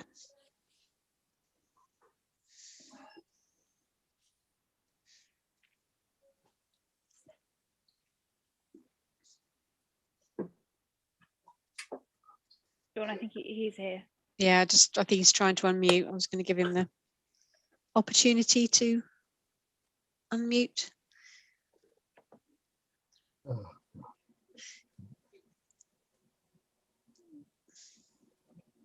Councillor Folger, can you confirm you're here?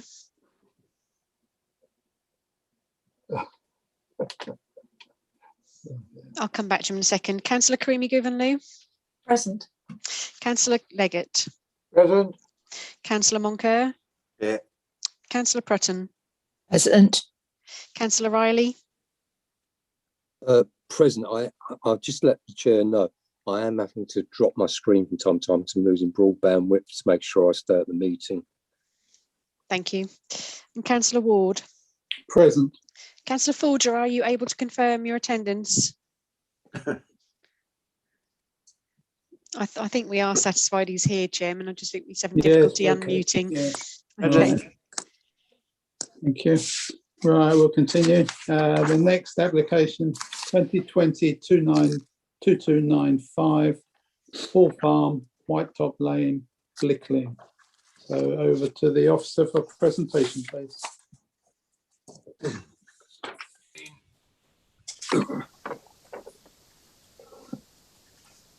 So this is an application at Hall Farm, White Top Lane in Blickling, and the application is for development of a new glamping site with 10 accommodation structures on land currently used as horse paddocks.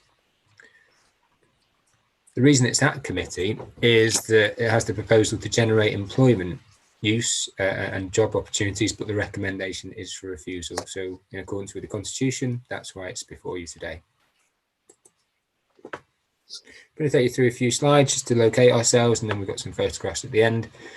This slide is useful as it shows the red line area is the area that proposal is planned to be in. This is the access off White Top Lane, and then the blue land is also land the applicant owns here at Hall Farm, and then the land around it. This gives us the wider context with an aerial view. You'll see the site over here in the northwest of the picture. You'll see Aylsham down to the southeast, and you'll see Blickling Hall, which will be referred to a number of times as we go through. in this location here. Obviously, the main access point from the A140 through Aylsham and then up Blickling and down White Top Lane. This shows us that the various designations in the area. We have the Grade 1 listed hall at Blickling Hall. We've also got the historic park and gardens that surround Blickling Hall.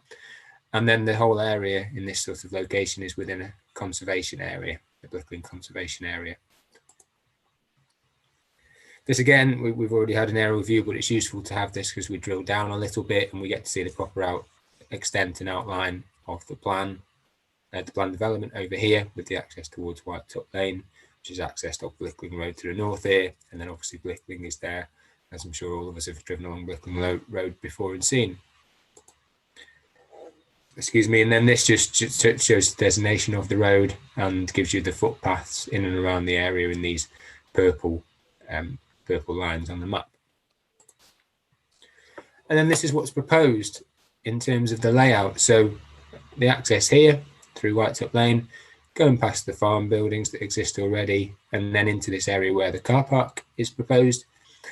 The development then is within this field in here, which we'll see in a minute on the photographs, the paddocks at the moment. And these orange dots, 10 of them, represent the actual glamping pods. The blue parts, if you can see them, sort of one in here, in here, in here, basically adjacent to all of those orange blobs, would be the ancillary bathroom buildings for each of these pods, so each one would have its own. And then these green areas are areas of new landscaping, because the field is very much paddock, very much flat, doesn't have any great prominent visual features within it. They're more for the surrounds of it. And then these yellow lines are the paths in and around the development. This is the proposed domes, just gives you an idea in terms of plan form and then in photographs as to what those pods would be and what they would contain. And then these are the metal buildings that would go next to them. These are the toilet and the bathroom building. So you've got a toilet, shower, and sink within those, and they're ancillary to them all. Each has its own. And then we move on to some photographs. And this is the view of the proposed site from the south. It's within this area, enclosed by these trees to the north.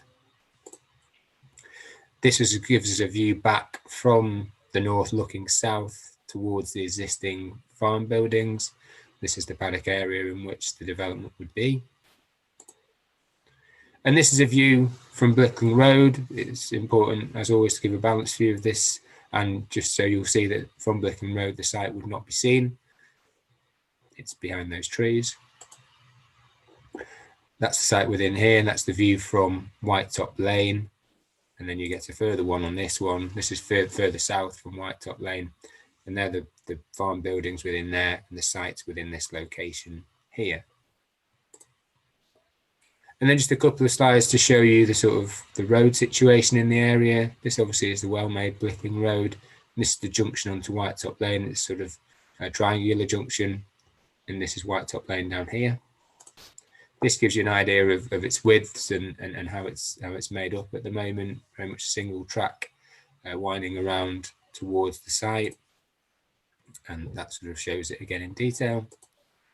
And then this plan shows us where the accesses are currently. This is White Top Lane running here.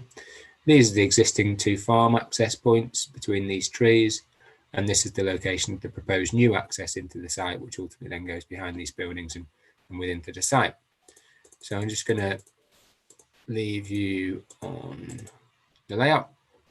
And just before I move on to the assessment section of this presentation, I just wanted to draw members' attention to the supplementary schedule on page 93 of the agenda, which refers to 2 letters of support being submitted, and this was post the report being written.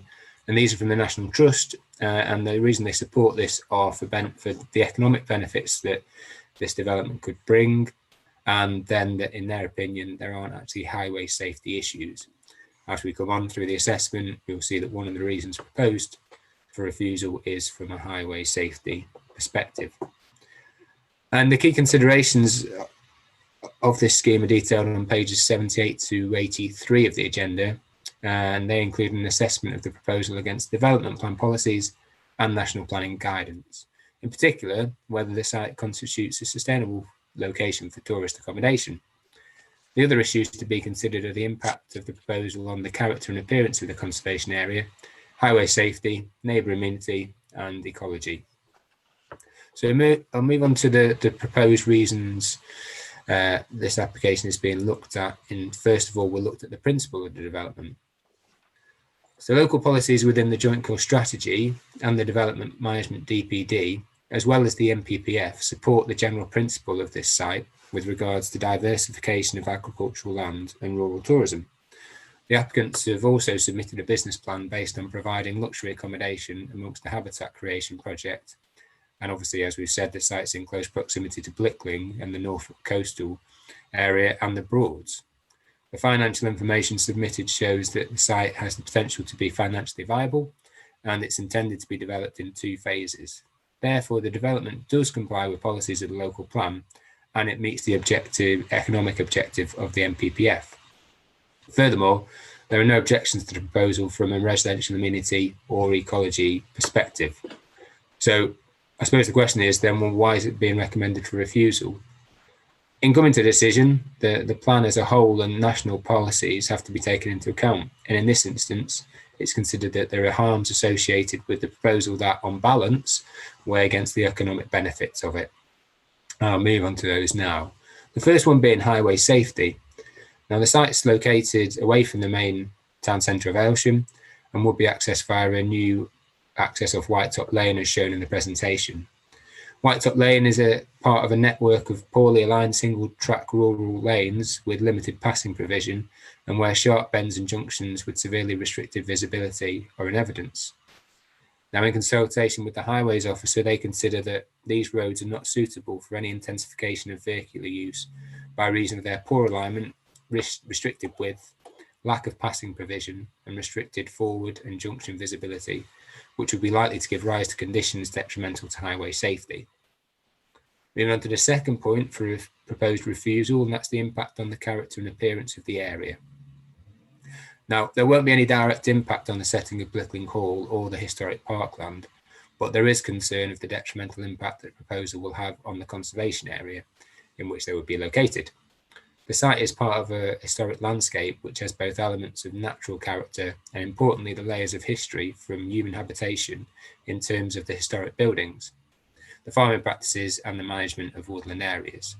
It forms part of an area of landscape value, and that's being part of the E1 Blickling and Alton Wooded estate lands defined by the Landscape Character Appraisal SPD that we have. And this is as a mosaic of parkland, arable fields, woodland copse and mature trees and clipped hedgerows, creating a diverse and interesting landscape character.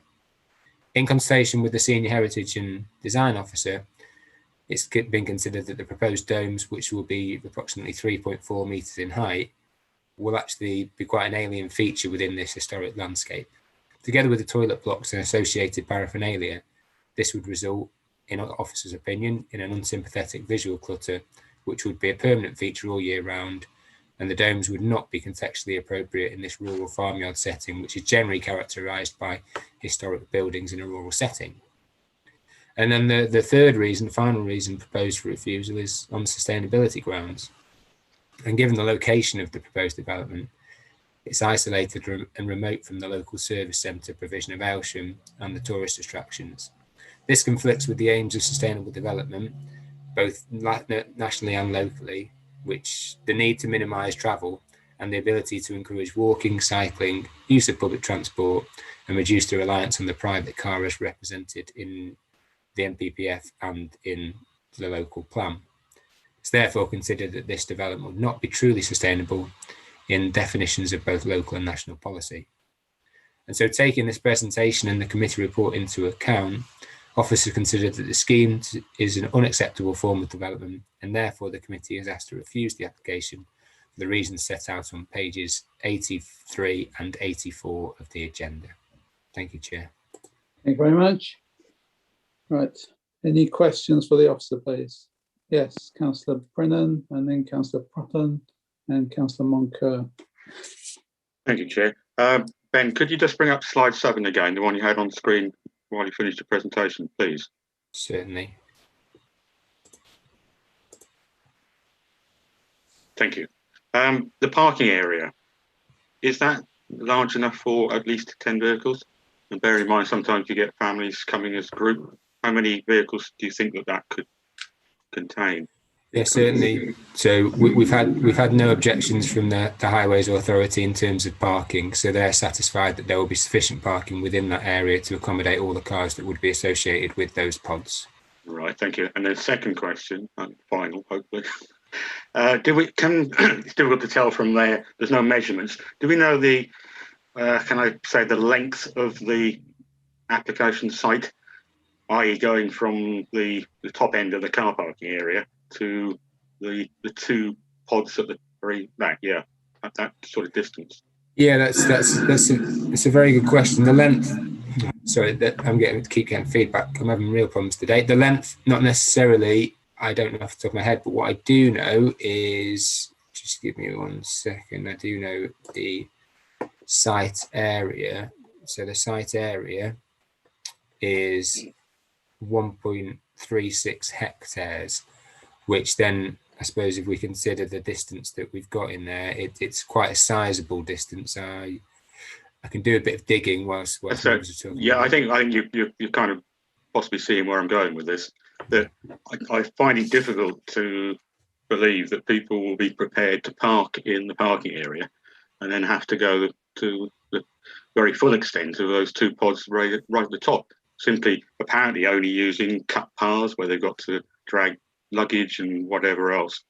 It worries me that if we were to approve it as it stands, we'd like to get it coming back later saying, oh, we now want to put some sort of hard roadway down because people can't get to the pods near the top. If it's going to be remaining like this, I mean, when you get heavy rain, people are dragging luggage over boggy ground. Sounds a bit like Glastonbury to me in a way. But anyway, thank you for answering the questions, Ben. Thank you. Thank you, Chair. Okay, thank you. Councillor Prutton. Just 2 points of confirmation, clarification.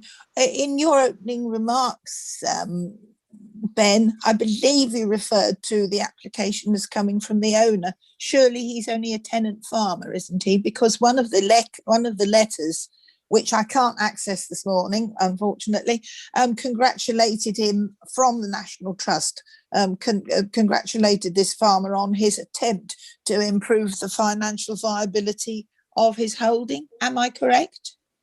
And that's a fair point. The application is in 1.1 of page 74 of the agenda. It does state that the site is within the Blickling Conservation Area and part a tenanted farm on the National Trust with the Blickling Estate. So yeah, that's but one of the 2 letters you referred to, which I can't see this morning, I've got horrible problems home here. I believe it congratulated the farmer on his attempts to improve his financial viability by this, and therefore intrinsically got the support of the National Trust. Is that? I remember that from last night?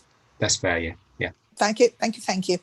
Thank you. I've got Councillor Moncur, followed by Councillor Fisher, followed by Councillor Legg. Councillor Moncur. Thank you, Chair.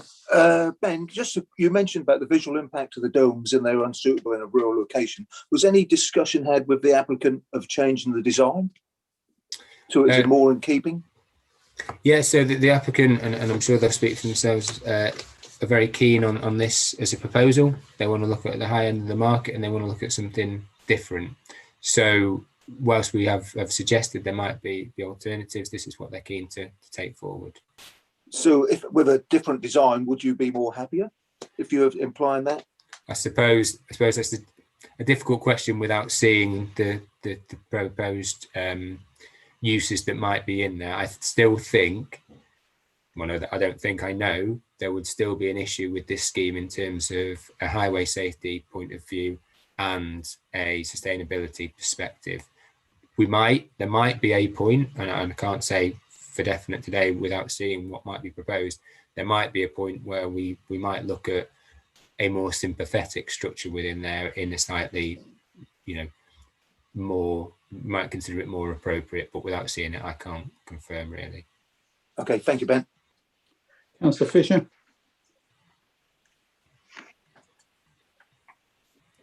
Thank you, Chairman. Just a question that Ben may be able to answer. Under the current emergency COVID regs, where I understand they're allowing pop-up campsites until September without any planning legislation, could this in fact be allowed for that? Oh, sorry, could the applicant apply for this to be used in this particular way, whether we grant permission or whether we don't? It's a very good question. I think I'd have to, well, in theory, yeah. Shall I just add to that? I think, yeah. I think obviously there's we'd have to look to see what that is, but that shouldn't actually alter how you're considering this application, which needs planning permission, because that's only a temporary lifting, and we'd have to look to see. I mean, clearly we would advise the applicant if they can do anything temporary this year under those COVID relaxations. It may be relating to the temporary five unit sites that can have a license at the moment. So it might be those sites that are freed up, but we would look into that, and clearly we could work with the applicant on that. But I would kind of veer you away from actually considering something they could do under a temporary measure to this permission that needs consent on its own right and has its own impacts. It's purely a question. Yes, absolutely, Councillor Fisher, and we will look into that and advise the applicant if there's anything they can do as a temporary measure without planning permission. But yeah, we'll follow that up. Right, got Councillor Leggett followed by Councillor Beadle. Thank you, Chairman. On Monday, I was on Blickling Road and I came across White Top Lane, and I took the risk of driving up. And whilst I do find it difficult sometimes to follow the logic of highways, I agree entirely with what they said under section 4.3. The application is isolated from any services or normally accepted tourist facilities, and occupants of the proposed accommodation can be expected to travel regularly from the site to access such facilities. Chairman, the width of that very narrow lane is narrow, and it's hardly room to get any normal car. And there's I only saw one access possible pull-in, and I think the officer's recommendation in 5.7 on 79 equally adds it up when they'll say that because they're 2 miles from Aylsham and just 3/4 of a mile from the local pub, there'd be an accident waiting to happen on that. It is very crowded. I would certainly support the officer's recommendation. Can I just remind members we're still on questions to the officer at the moment? Yeah. Thank you. Councillor Beadle, followed by Councillor Riley. Thank you, Chair. Councillor Leggett has asked the question or answered the question I was about to ask. Thank you. Thank you. Councillor Riley. Thank you. It's just on the point here about sustainability and highways. Sustainability in terms of housing development, I'm well used to that policy. We see it all the time. Sustainability in terms of a glamping site or a caravan site, I don't believe the context is exactly the same. So, for instance, I guess you've all been down to Hastings, Battle, and you've been to various tourist places, Blickling Hall, all over the place in the country. And what is often the case is on caravan sites or these glamping sites, or indeed in terms of some country cottages, when you visit an area, you want to actually tour around the area. That is the whole purpose. You need a car to do it, whether in Kent, Essex, here or anywhere else. People currently visit Blickling Hall. And of course, there's a huge number of traffic involved with that. The whole point is that you are going around the vicinity and touring around. The whole tourism industry, if it's restricted to a point on sustainability, that you should not do that. You should actually stay within your site, and therefore all facilities should be there. Completely negates the point in terms of tourism. And when you visit an area, to be able to go out and visit places. This is what people come here for. This is why we've got an economy here that is partly driven by the tourism industry, because people come here and they then want to visit other places all the way around. I'm not getting the sustainability argument here with what is a tourism site. It's exactly the nature of a tourism site, that you go out in a car elsewhere. It's not the same as a housing development. So I was just wondering if you could sort of sustain that a bit better for me, Ben, because I'm not understanding that point. Yeah, certainly. Look, I don't think I disagree with a lot of those points at all, Councillor Riley. You're right. If you go on holiday somewhere, you do expect to go around the area. I think from and also by their nature, they are sometimes slightly away from the main settlements. But in this instance, what's being suggested is that all of the services and facilities are within Aylsham. We know that. There's nothing being proposed on the site as such that would deliver anything greatly in terms of, you might go to somewhere, this is completely different, but it's relevant. You might go to a holiday camp and there be a main community centre building or whatever in there where there might be a shop in there or something like that. Or you might have a site that's immediately adjacent to a town centre. There is no other opportunity in this instance, I suppose, is what we're saying, for anyone to access any services by other means really safely than by the car. Now, it kind of ties in a bit with the highway safety aspect, because say there was a decent walking cycling route back into Aylsham, well, I wouldn't be proposing this as a reason for refusal, but as we've talked about with the highway safety point, it doesn't seem that we're going to be offering opportunities for people to use sustainable means of travel without them possibly coming into conflict with the motor vehicle, and that's not, from a highway safety perspective, particularly safe. Now, there might be, I suppose, one and the same parts of the same reason for refusal, but we have put them forward as two separate reasons in this instance, if that helps. And I suppose just to answer the main point, yeah, completely, it is different from a housing development, and I think we could all very clearly see in this instance, if this was a housing development, we'd be saying it's completely unsustainable. Just to add to that clarification, I think clearly we as a council want to promote tourism opportunities, but they do need to still be in the right location. So not every site in our district is going to be acceptable in highway or character or terms. So we need to make sure we don't say yes to everything, and we do have a criteria of those sites that are acceptable and those that aren't. So clearly a key factor here is the conservation area and also, the access to it. And highways don't lightly recommend refusal to us, because we will challenge them on that balance of the need to have those economic tourism benefits versus the highway safety. So you're right, Councillor Riley, that we do want to promote those, and there will be remote locations where we allow them, where there is a better highway infrastructure and where there is a better connectivity. So clearly as officers, we want to support schemes in the right location, and some of them will be very remote, but this one, unfortunately, we can't support for the reasons we've outlined in our report. Thank you. Any further questions for Officer Burgess?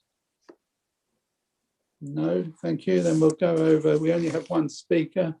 That is the applicant, Charlotte Ennell. So, Charlotte, you have 5 minutes and we'll be told when there is 1 minute remaining. Please introduce yourself, and you have 5 minutes starting from now. Good afternoon. I'm Charlie Ennell, the applicant for the proposal, alongside my partner Tom Gate and his father John. The application is for full planning permission for 10 en-suite glamping domes. I'd like to first give you some background. My partner's family have been farming at Hall Farm, Blickling, for 3 generations as National Trust agricultural tenants. This proposal is for the diversification of a rural agricultural business to ensure the long-term security of the business in a time of uncertainty in British agriculture.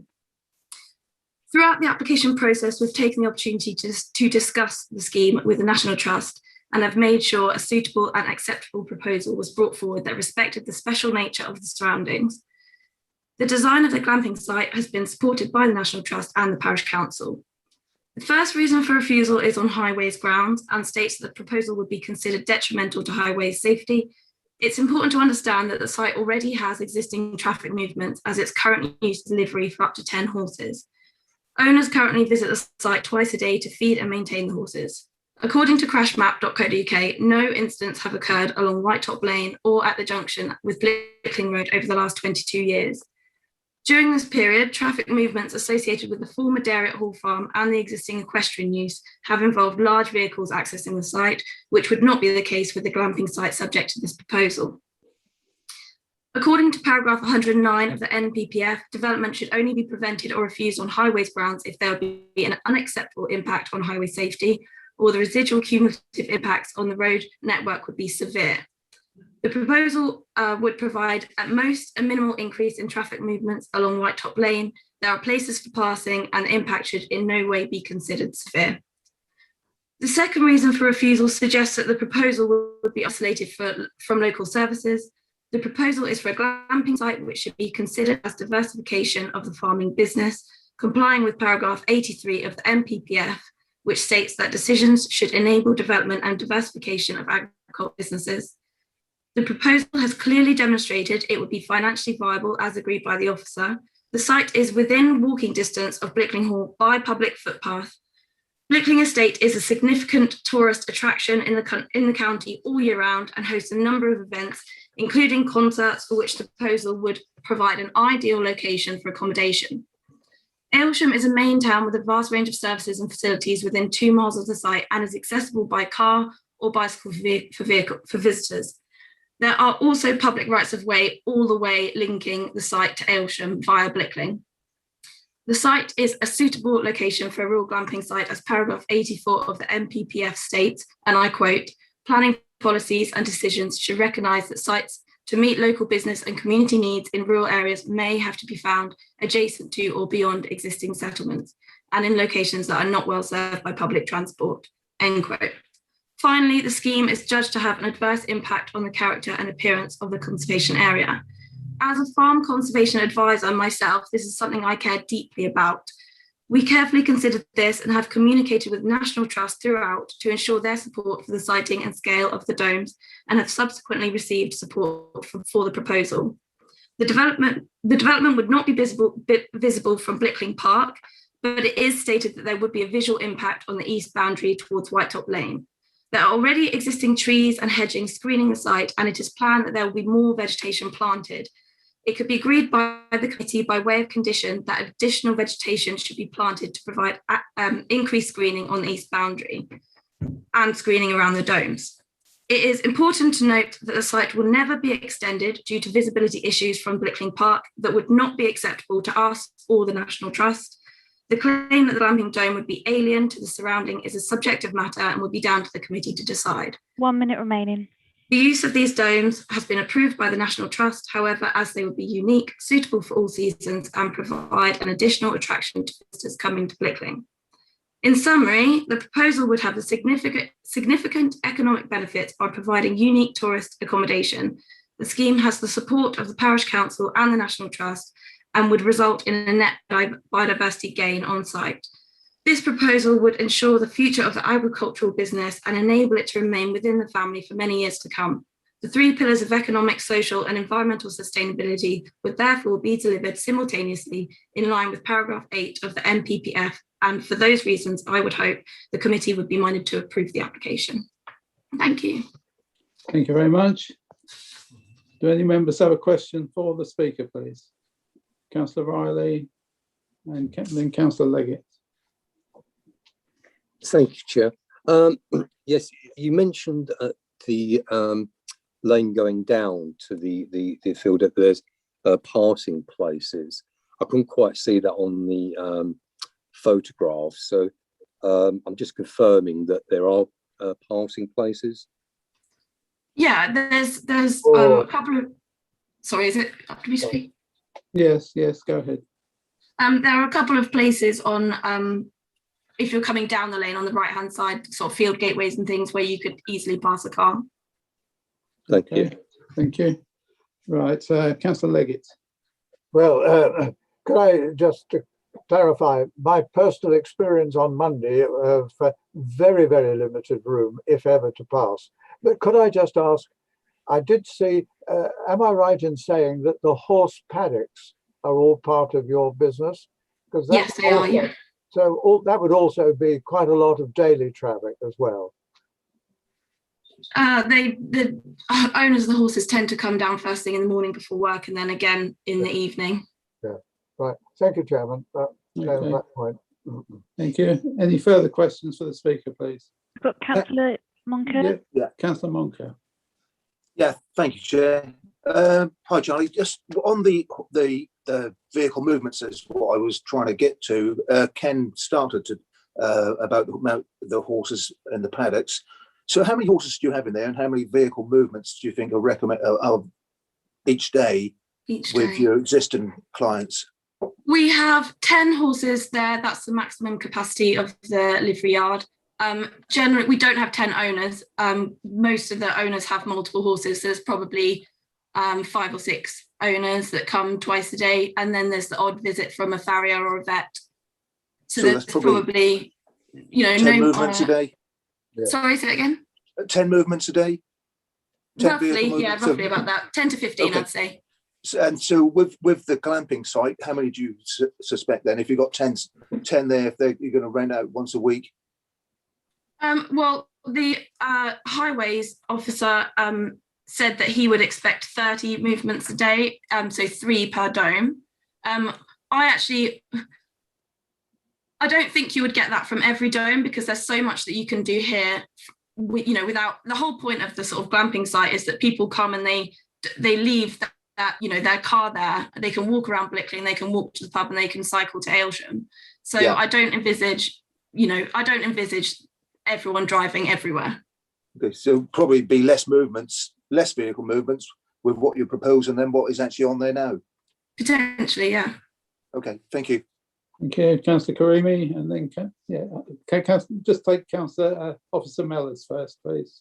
Can I? It's unusual that I ask a question, but I just don't want us to get too confused on what is being proposed, because I think what we're not saying, which I think was probably intimated what I read earlier, was that from the speaker's presentation, was that there's already 10 horses livery on the site. We're not losing those as a result of the pod. So it's not like at the moment, I don't want us to be misled in the fact that the horses are going from that field, so there no longer be livery. I think we're talking the livery will remain. I just want to ask this question. The livery will remain plus the pods. Yeah. Yeah, sorry to clarify that. Yes, the horses will remain. Oh, okay. Thank you, Councillor Karimi. I want to clarify the type of transport that's going down there, presumably with the farm and the horses there. That's quite large items of traffic going down there. Is there tractors or whatever? Yes, there are tractors. It's not the main farmyard. We have another farmyard in Alton. So it's not it's not the main hub of the farm, but there are tractors that do access down there. Probably not daily though, not daily. There'll be busier times throughout the year. And in terms of the horse traffic, most of it is private car. There are horse boxes very occasionally, when people move their horses in or out of the site, but not very often. So presumably if these large vehicles can go down there, you see no objection to cars going down there? You said there's been no accidents in the last 22 years. No, exactly. No accidents. And the farm traffic involves tractors and combine harvesters in the summer. So it's big enough for those vehicles to get down there, and the occasional delivery of things for the farm. Okay, just want to clarify that. Thank you very much. Yeah. Thank you. Any further questions for the speaker, please? No? Right, thank you very much. And now we'll move over to the councillors, please. Over to you. Councillor Monker and Councillor Leggett.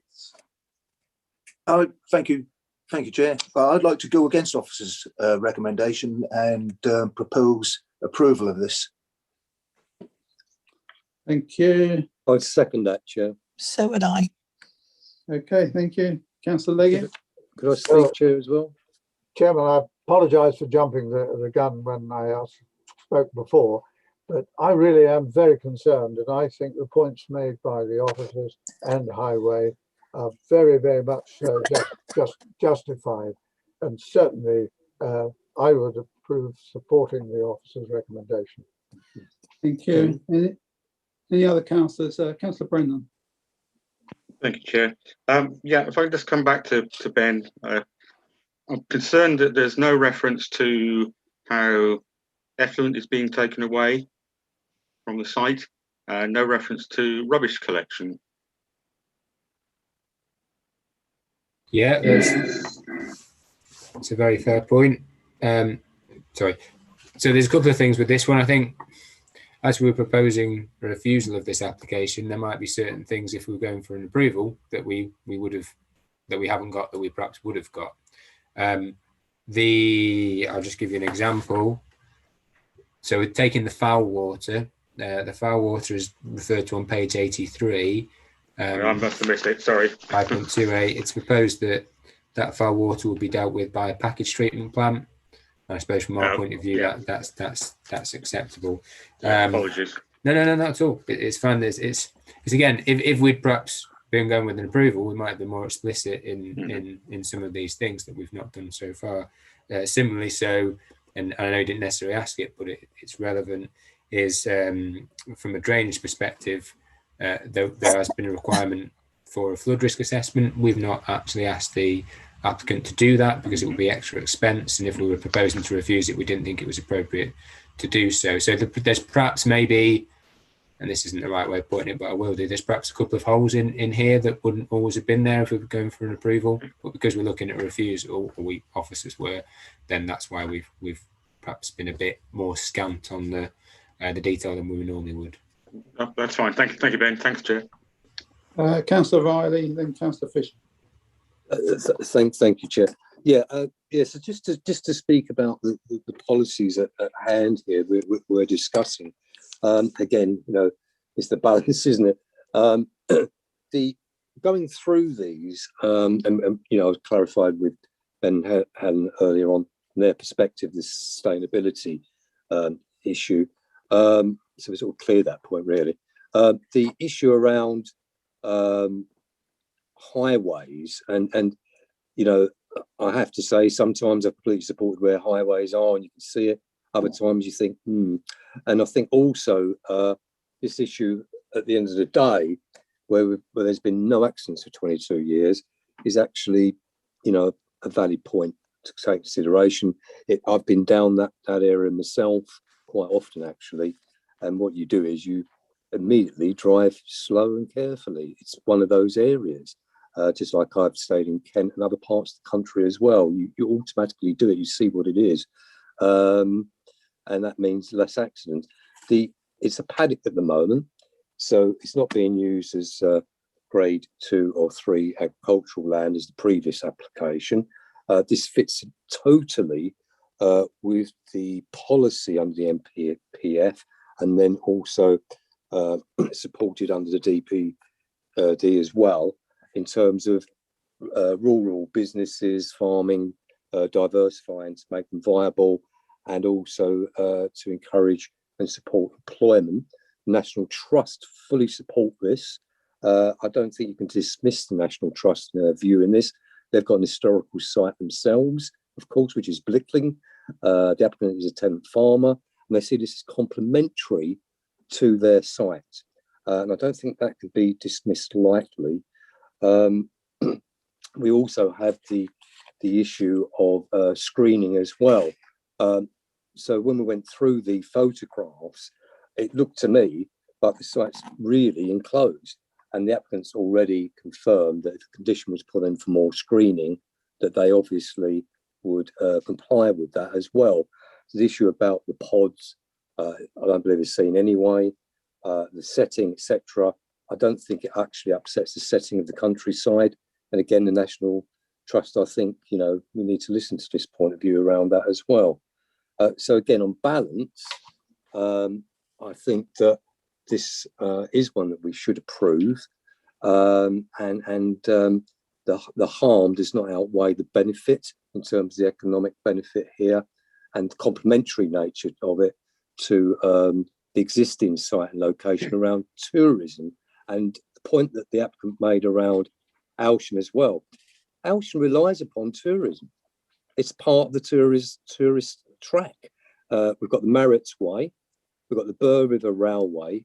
It's part of that. So this actually helps to support all of that and the BVR down at Alsham. It's part of this track, this linking up tourism sites.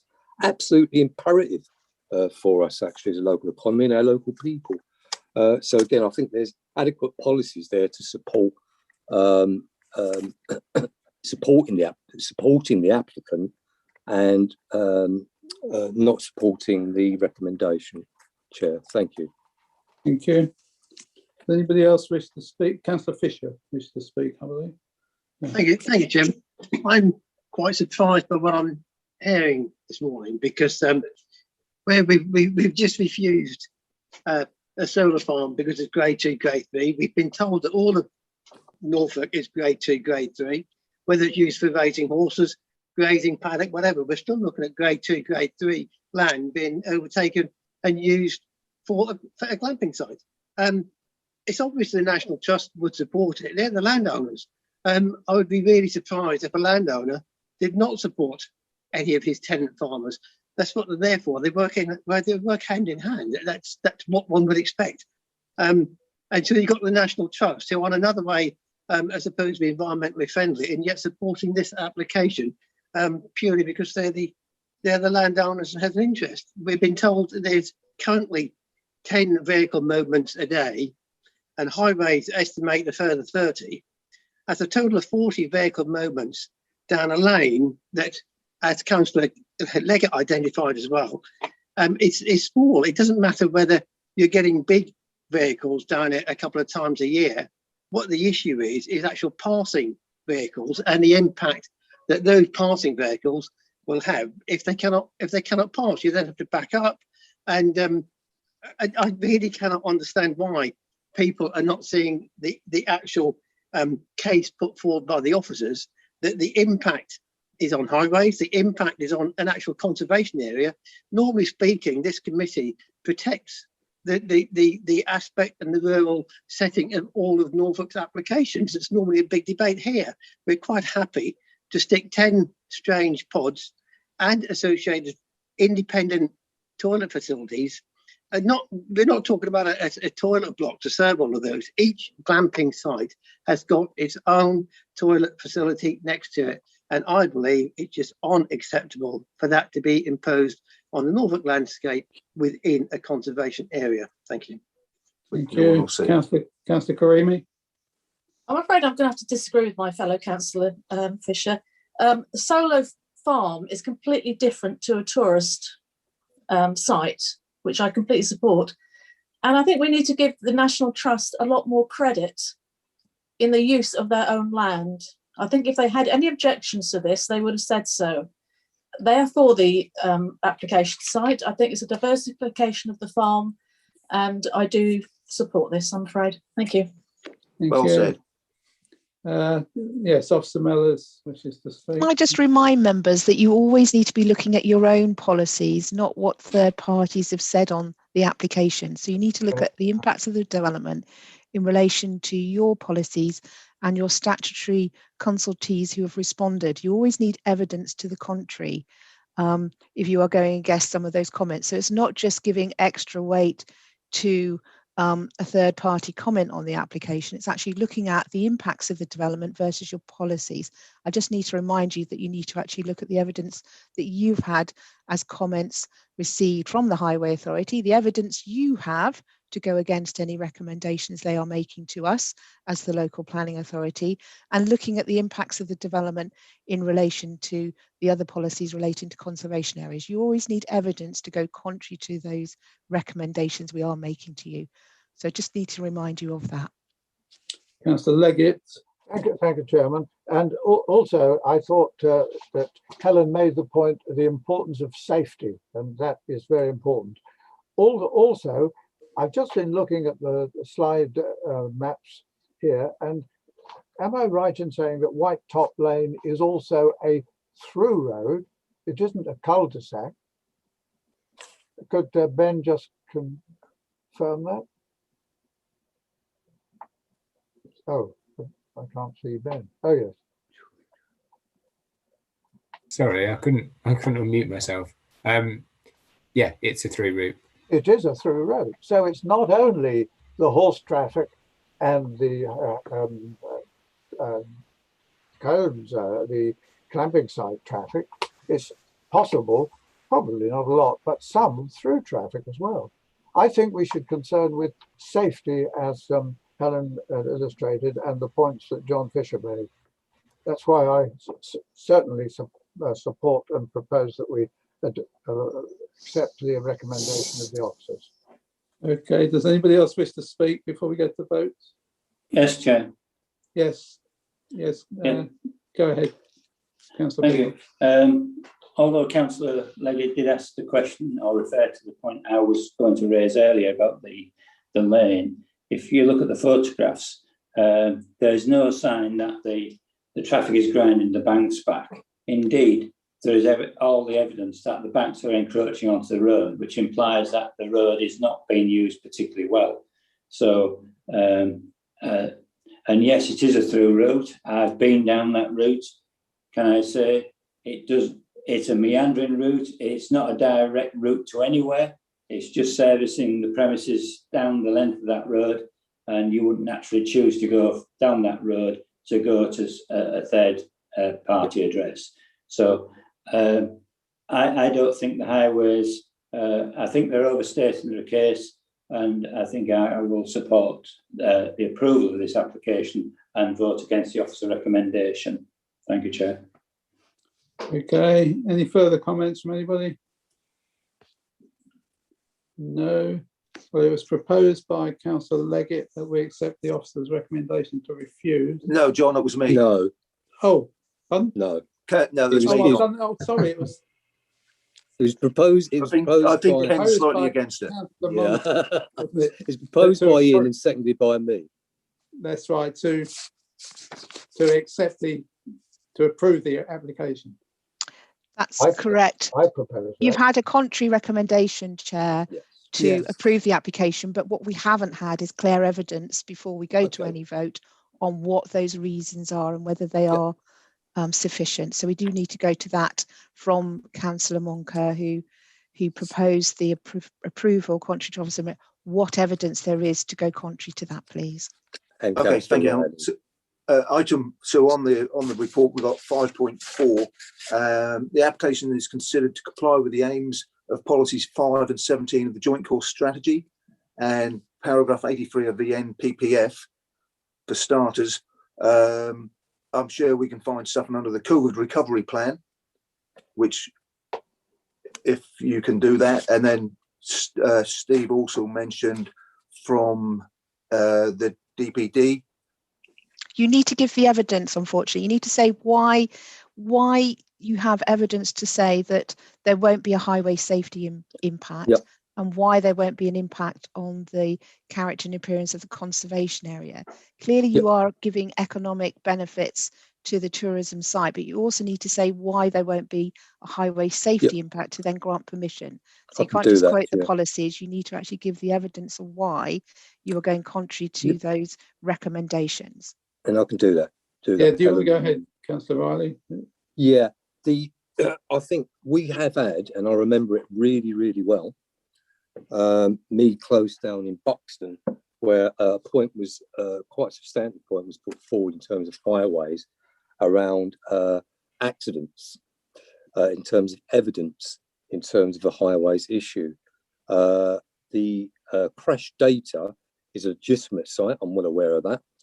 It's actually referred to by other highways officers sometimes, and there's been no accidents there for 22 years. The lane goes absolutely nowhere, as Councillor Beda has quite rightly said. I also clarified with the applicant that there were passing places as well.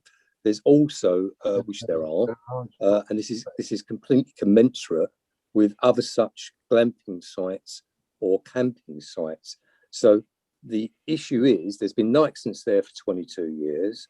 There are passing places, and therefore I think it's a matter of common sense in terms of the actual evidence and reality of the lane, in terms of what's been described here today, and the fact there's been no accidents there for 22 years.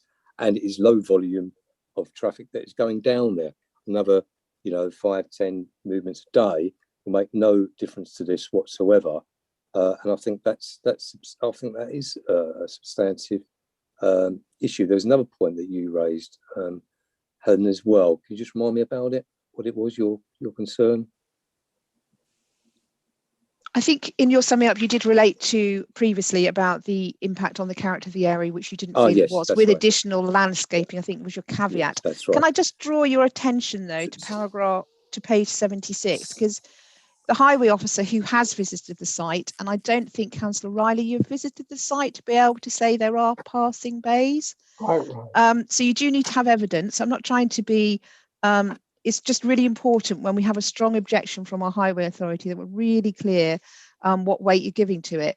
And if you haven't actually got that evidence in front of you, you shouldn't really be relying on it. I think the crash data is something I haven't looked up, or the case officer hasn't, but you're relying on the applicant to say that, and I'm not doubting that isn't correct. But I don't think, I think what the applicant was saying, there was some limited passing places, which is what the highway authority is saying. It's saying he has carried out an inspection, and it's located within a network of poorly aligned single track rural lanes with limited passing provision. So what you need to do is accept that, in your opinion, if that's what you're saying, although there is only limited passing business, it's whether or not the scale, the existing traffic on that is acceptable. And accordingly, he also says the roads are not suitable for any intensification. So you need to say why the intensification of the use is acceptable in highway terms. And I think what you're saying is, from previous conversations that you've made, is that there is existing use on that track with the livery, and you're taking that into account. But I don't think you can go on to put evidence there that you haven't actually got in front of you. I would caution you not to try and do that, because obviously you're relying on that to come forward. So it's just making that really clear so we know what you are recommending. Okay, so we've established that there are limited passing places. We've established that, haven't we? Highways have indicated that as well. In regards to the setting, it is the area is enclosed. We saw that clearly on the photographs, and the applicant has said that they would, if there was a condition put on by us, include additional screening and to the glamping pods as well, to ensure that the setting is not disturbed. From the location where it is, I'm aware of the location down there. It is well screened off already, and any additional screening that would be required, of course, would deal with this issue in terms of the setting of the rural landscape. I honestly cannot see it disturbing that with the screening and where it is at the moment, and with additional screening. I think that would mitigate that issue in a material way, Helen.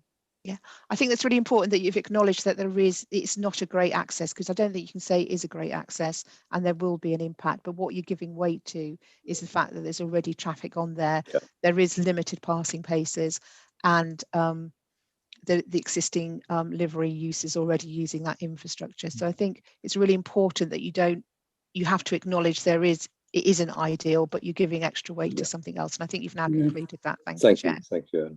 Okay, so I think we've got enough to go ahead with that proposal. So it's proposed by Councillor Moncur, seconded by Councillor Riley, that we approve this application. So Officer Matthews, if you would do the roll call, please. Thank you, Chairman. Councillor Adams. Against. Councillor Beadle. For. Councillor Brennan. Against. Councillor Fisher. Against. Councillor Folger. For. Councillor Karimi Guvanlou. Sorry, for. Councillor Leggett. Against. Councillor Moncur. For. Councillor Prutton. For. Councillor Riley. For. And Councillor Ward. Against.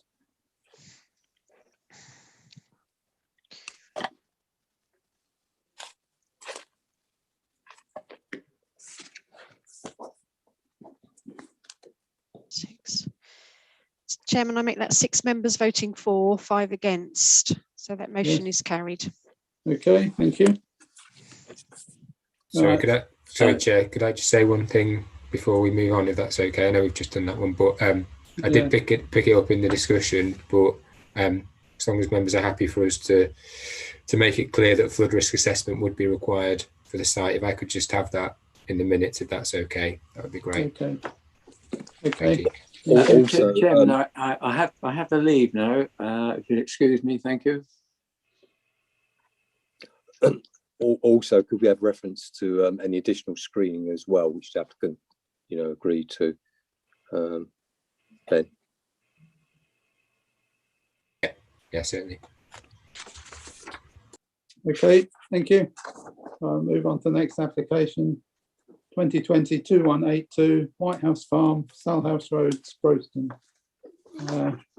That's back to me. Yeah, back to you, Matthew. Thank you. Yeah, okay, I'll share my screen and go through the presentation. Everyone see that okay? So this is a site, White House Farm, which is the farm shop and cafe on down at Salhouse Road, Sproston. Proposal is for 2 portable cabins to accommodate new small businesses. Just take you through the visual presentation first of all. So this is the White House Farm complex. It is currently served by a little spur road off of the roundabout. This is obviously now the new housing development under construction, which is to the sort of the northwest of Blue Boar Lane and the Tesco's supermarket. So Atlantic Way, which is the spine road, which links through Wroxham Road to Salhouse Road. There's a roundabout there, which is the access down to the White House Farm site. Moving in a little bit closer, you can start to see the context of the White House Farm site itself. Farm shop, building here and cafe, car park area, and a little sort of complex of barns which have now been converted to commercial uses. This is the extract from the area action plan. So you can see the housing development that has been approved under the housing allocations within the area action plan.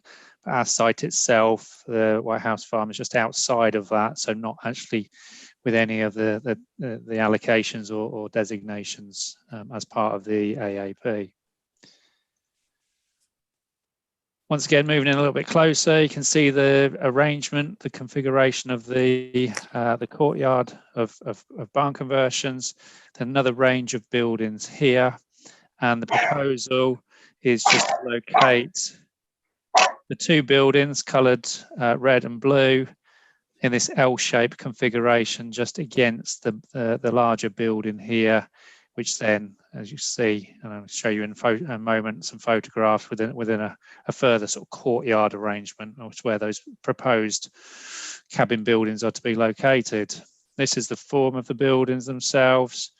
So we've got the cabin A, which is this one here, this building, single story to be clad in, I think it's horizontal cedar cladding, and then building B, which is the longer building, which just runs along the backdrop of that particular building. You can see there again, a single story structure.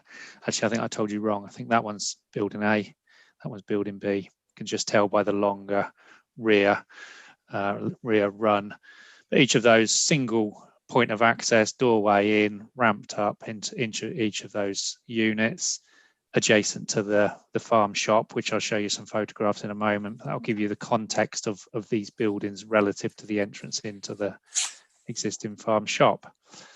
Photographs of the site. So this is the roundabout and the spur road coming off the roundabout down towards the White House Farm site. Just gives you an indication of some of the existing businesses that are operating from the site, range of obviously commercial in as far as the farm shop and the butchers, but then there are some office uses as well, woods interiors, some beauty uses, fitness and dance and things like that. So a good range of activities taking place on the site. And then this is the position. This mentioned the farm shop. That's the entrance to the farm shop. So we'll have one cabin running against the rear of that particular brick section of building, and then the other one in this area here, just to create and bring some use into that part of the courtyard of the site. So it's arranged there where those tables and chairs are at the moment. Car parking, large area of car parking available just to the rear of the site, so no issue on that side of things. And then that's just the final slide, just to bring that back to the report. So this application is reported to committee as the recommendation to approve is contrary to the development plan. The application seeks planning permission for 2 portable cabins, both for small retail businesses. It's understood that a florist currently operating elsewhere in the district is ready to occupy one of the units, whilst there is no end user in place for the second cabin. In terms of consultation representations, these are as reported. There are no updates to give. Issues for consideration are the principle of development, expansion of the existing farm diversification at this location, impacts on character and appearance of the area, impact on neighbour amenity, and parking and highway safety. As you've seen through the plans, the site is located outside of the settlement limit. Policy GC2 of your DMDPD states new development outside of the limits will be permitted where it does not result in any significant adverse impact, but where it also accords with a specific allocation and or policy of the development plan. The site is not allocated and there are no policies that permit this form of development. However, the site is part of a commercial area where former barns have been converted for service, retail and employment businesses.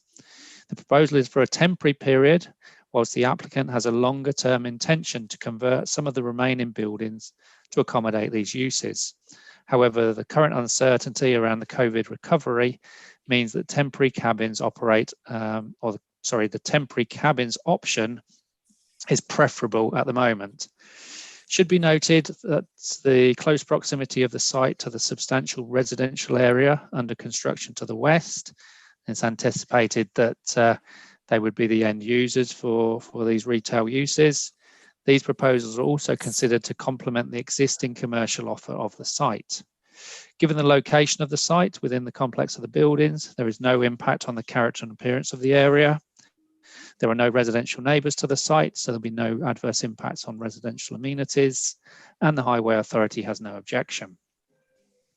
In summary, although the proposed retail units are outside the settlement limit, they are sited amongst existing commercial activities, which have been established as a farm diversification. There are no other impacts, and the recommendation is to grant a temporary 3-year approval, contrary to the policies of the development plan, but the approval is subject to the conditions as listed on your report. Thank you, Chair. Thank you very much. Right, questions for the officer. I've got Councillor Moncur, followed by Councillor Leggett. Oh, sorry, stop sharing. There we go.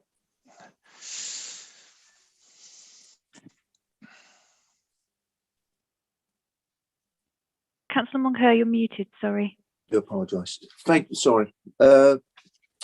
Matthew. No objections. It's just a question. We're now living in this COVID era, and we're going to be in it for a while.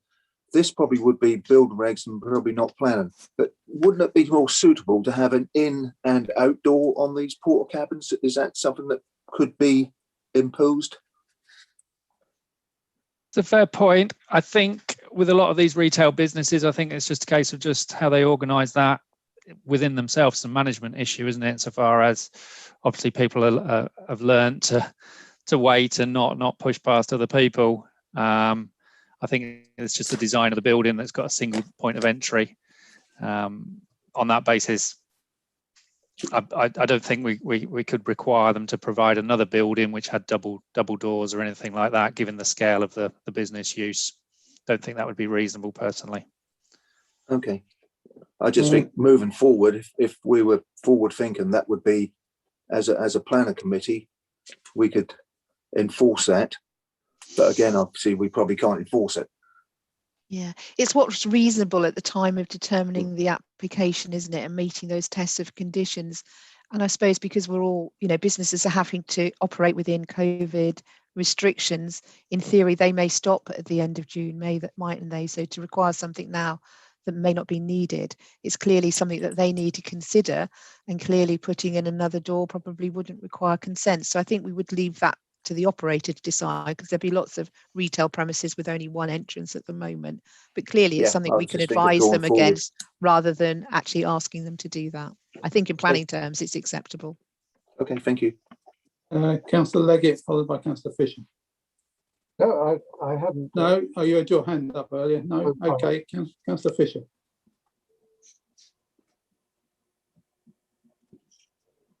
Apologies, Councillor Fisher, you're muted.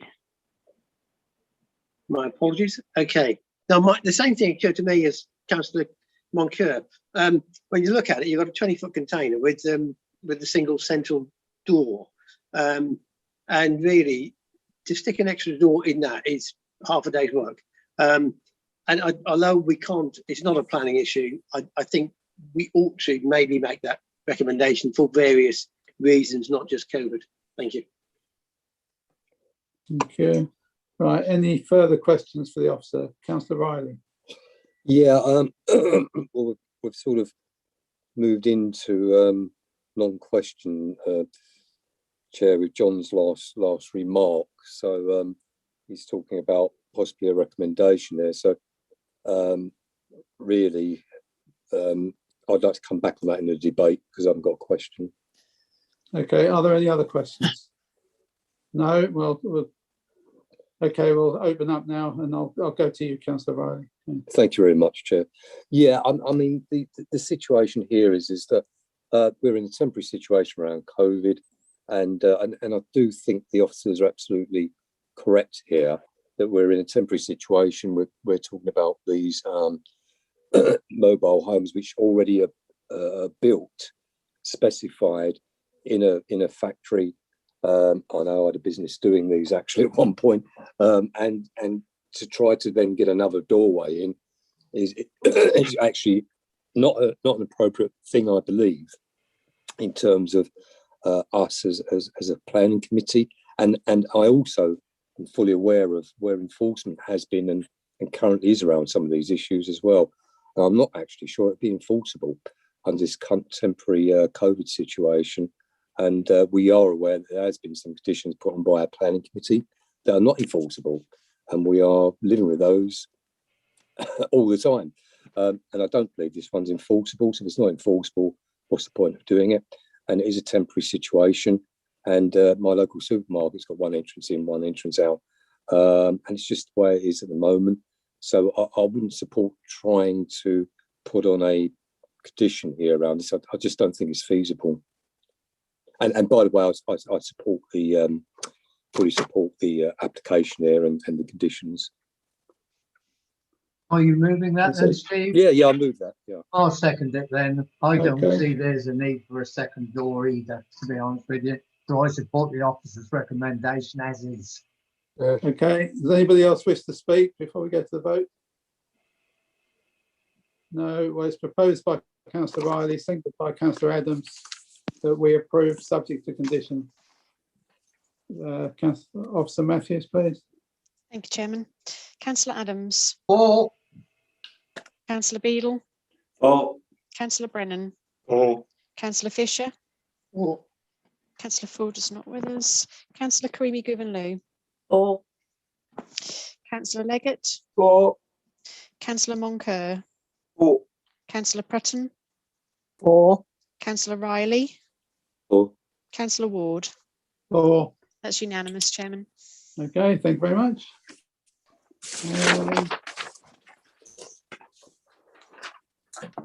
Planning appeals. I don't think we have anything to report on that, do we? That's correct, Chair. Nothing to report this month. Nothing Okay. lodged or no decisions. Obviously, plenty in the system. So obviously, as and when those decisions come through, we'll report those out to you.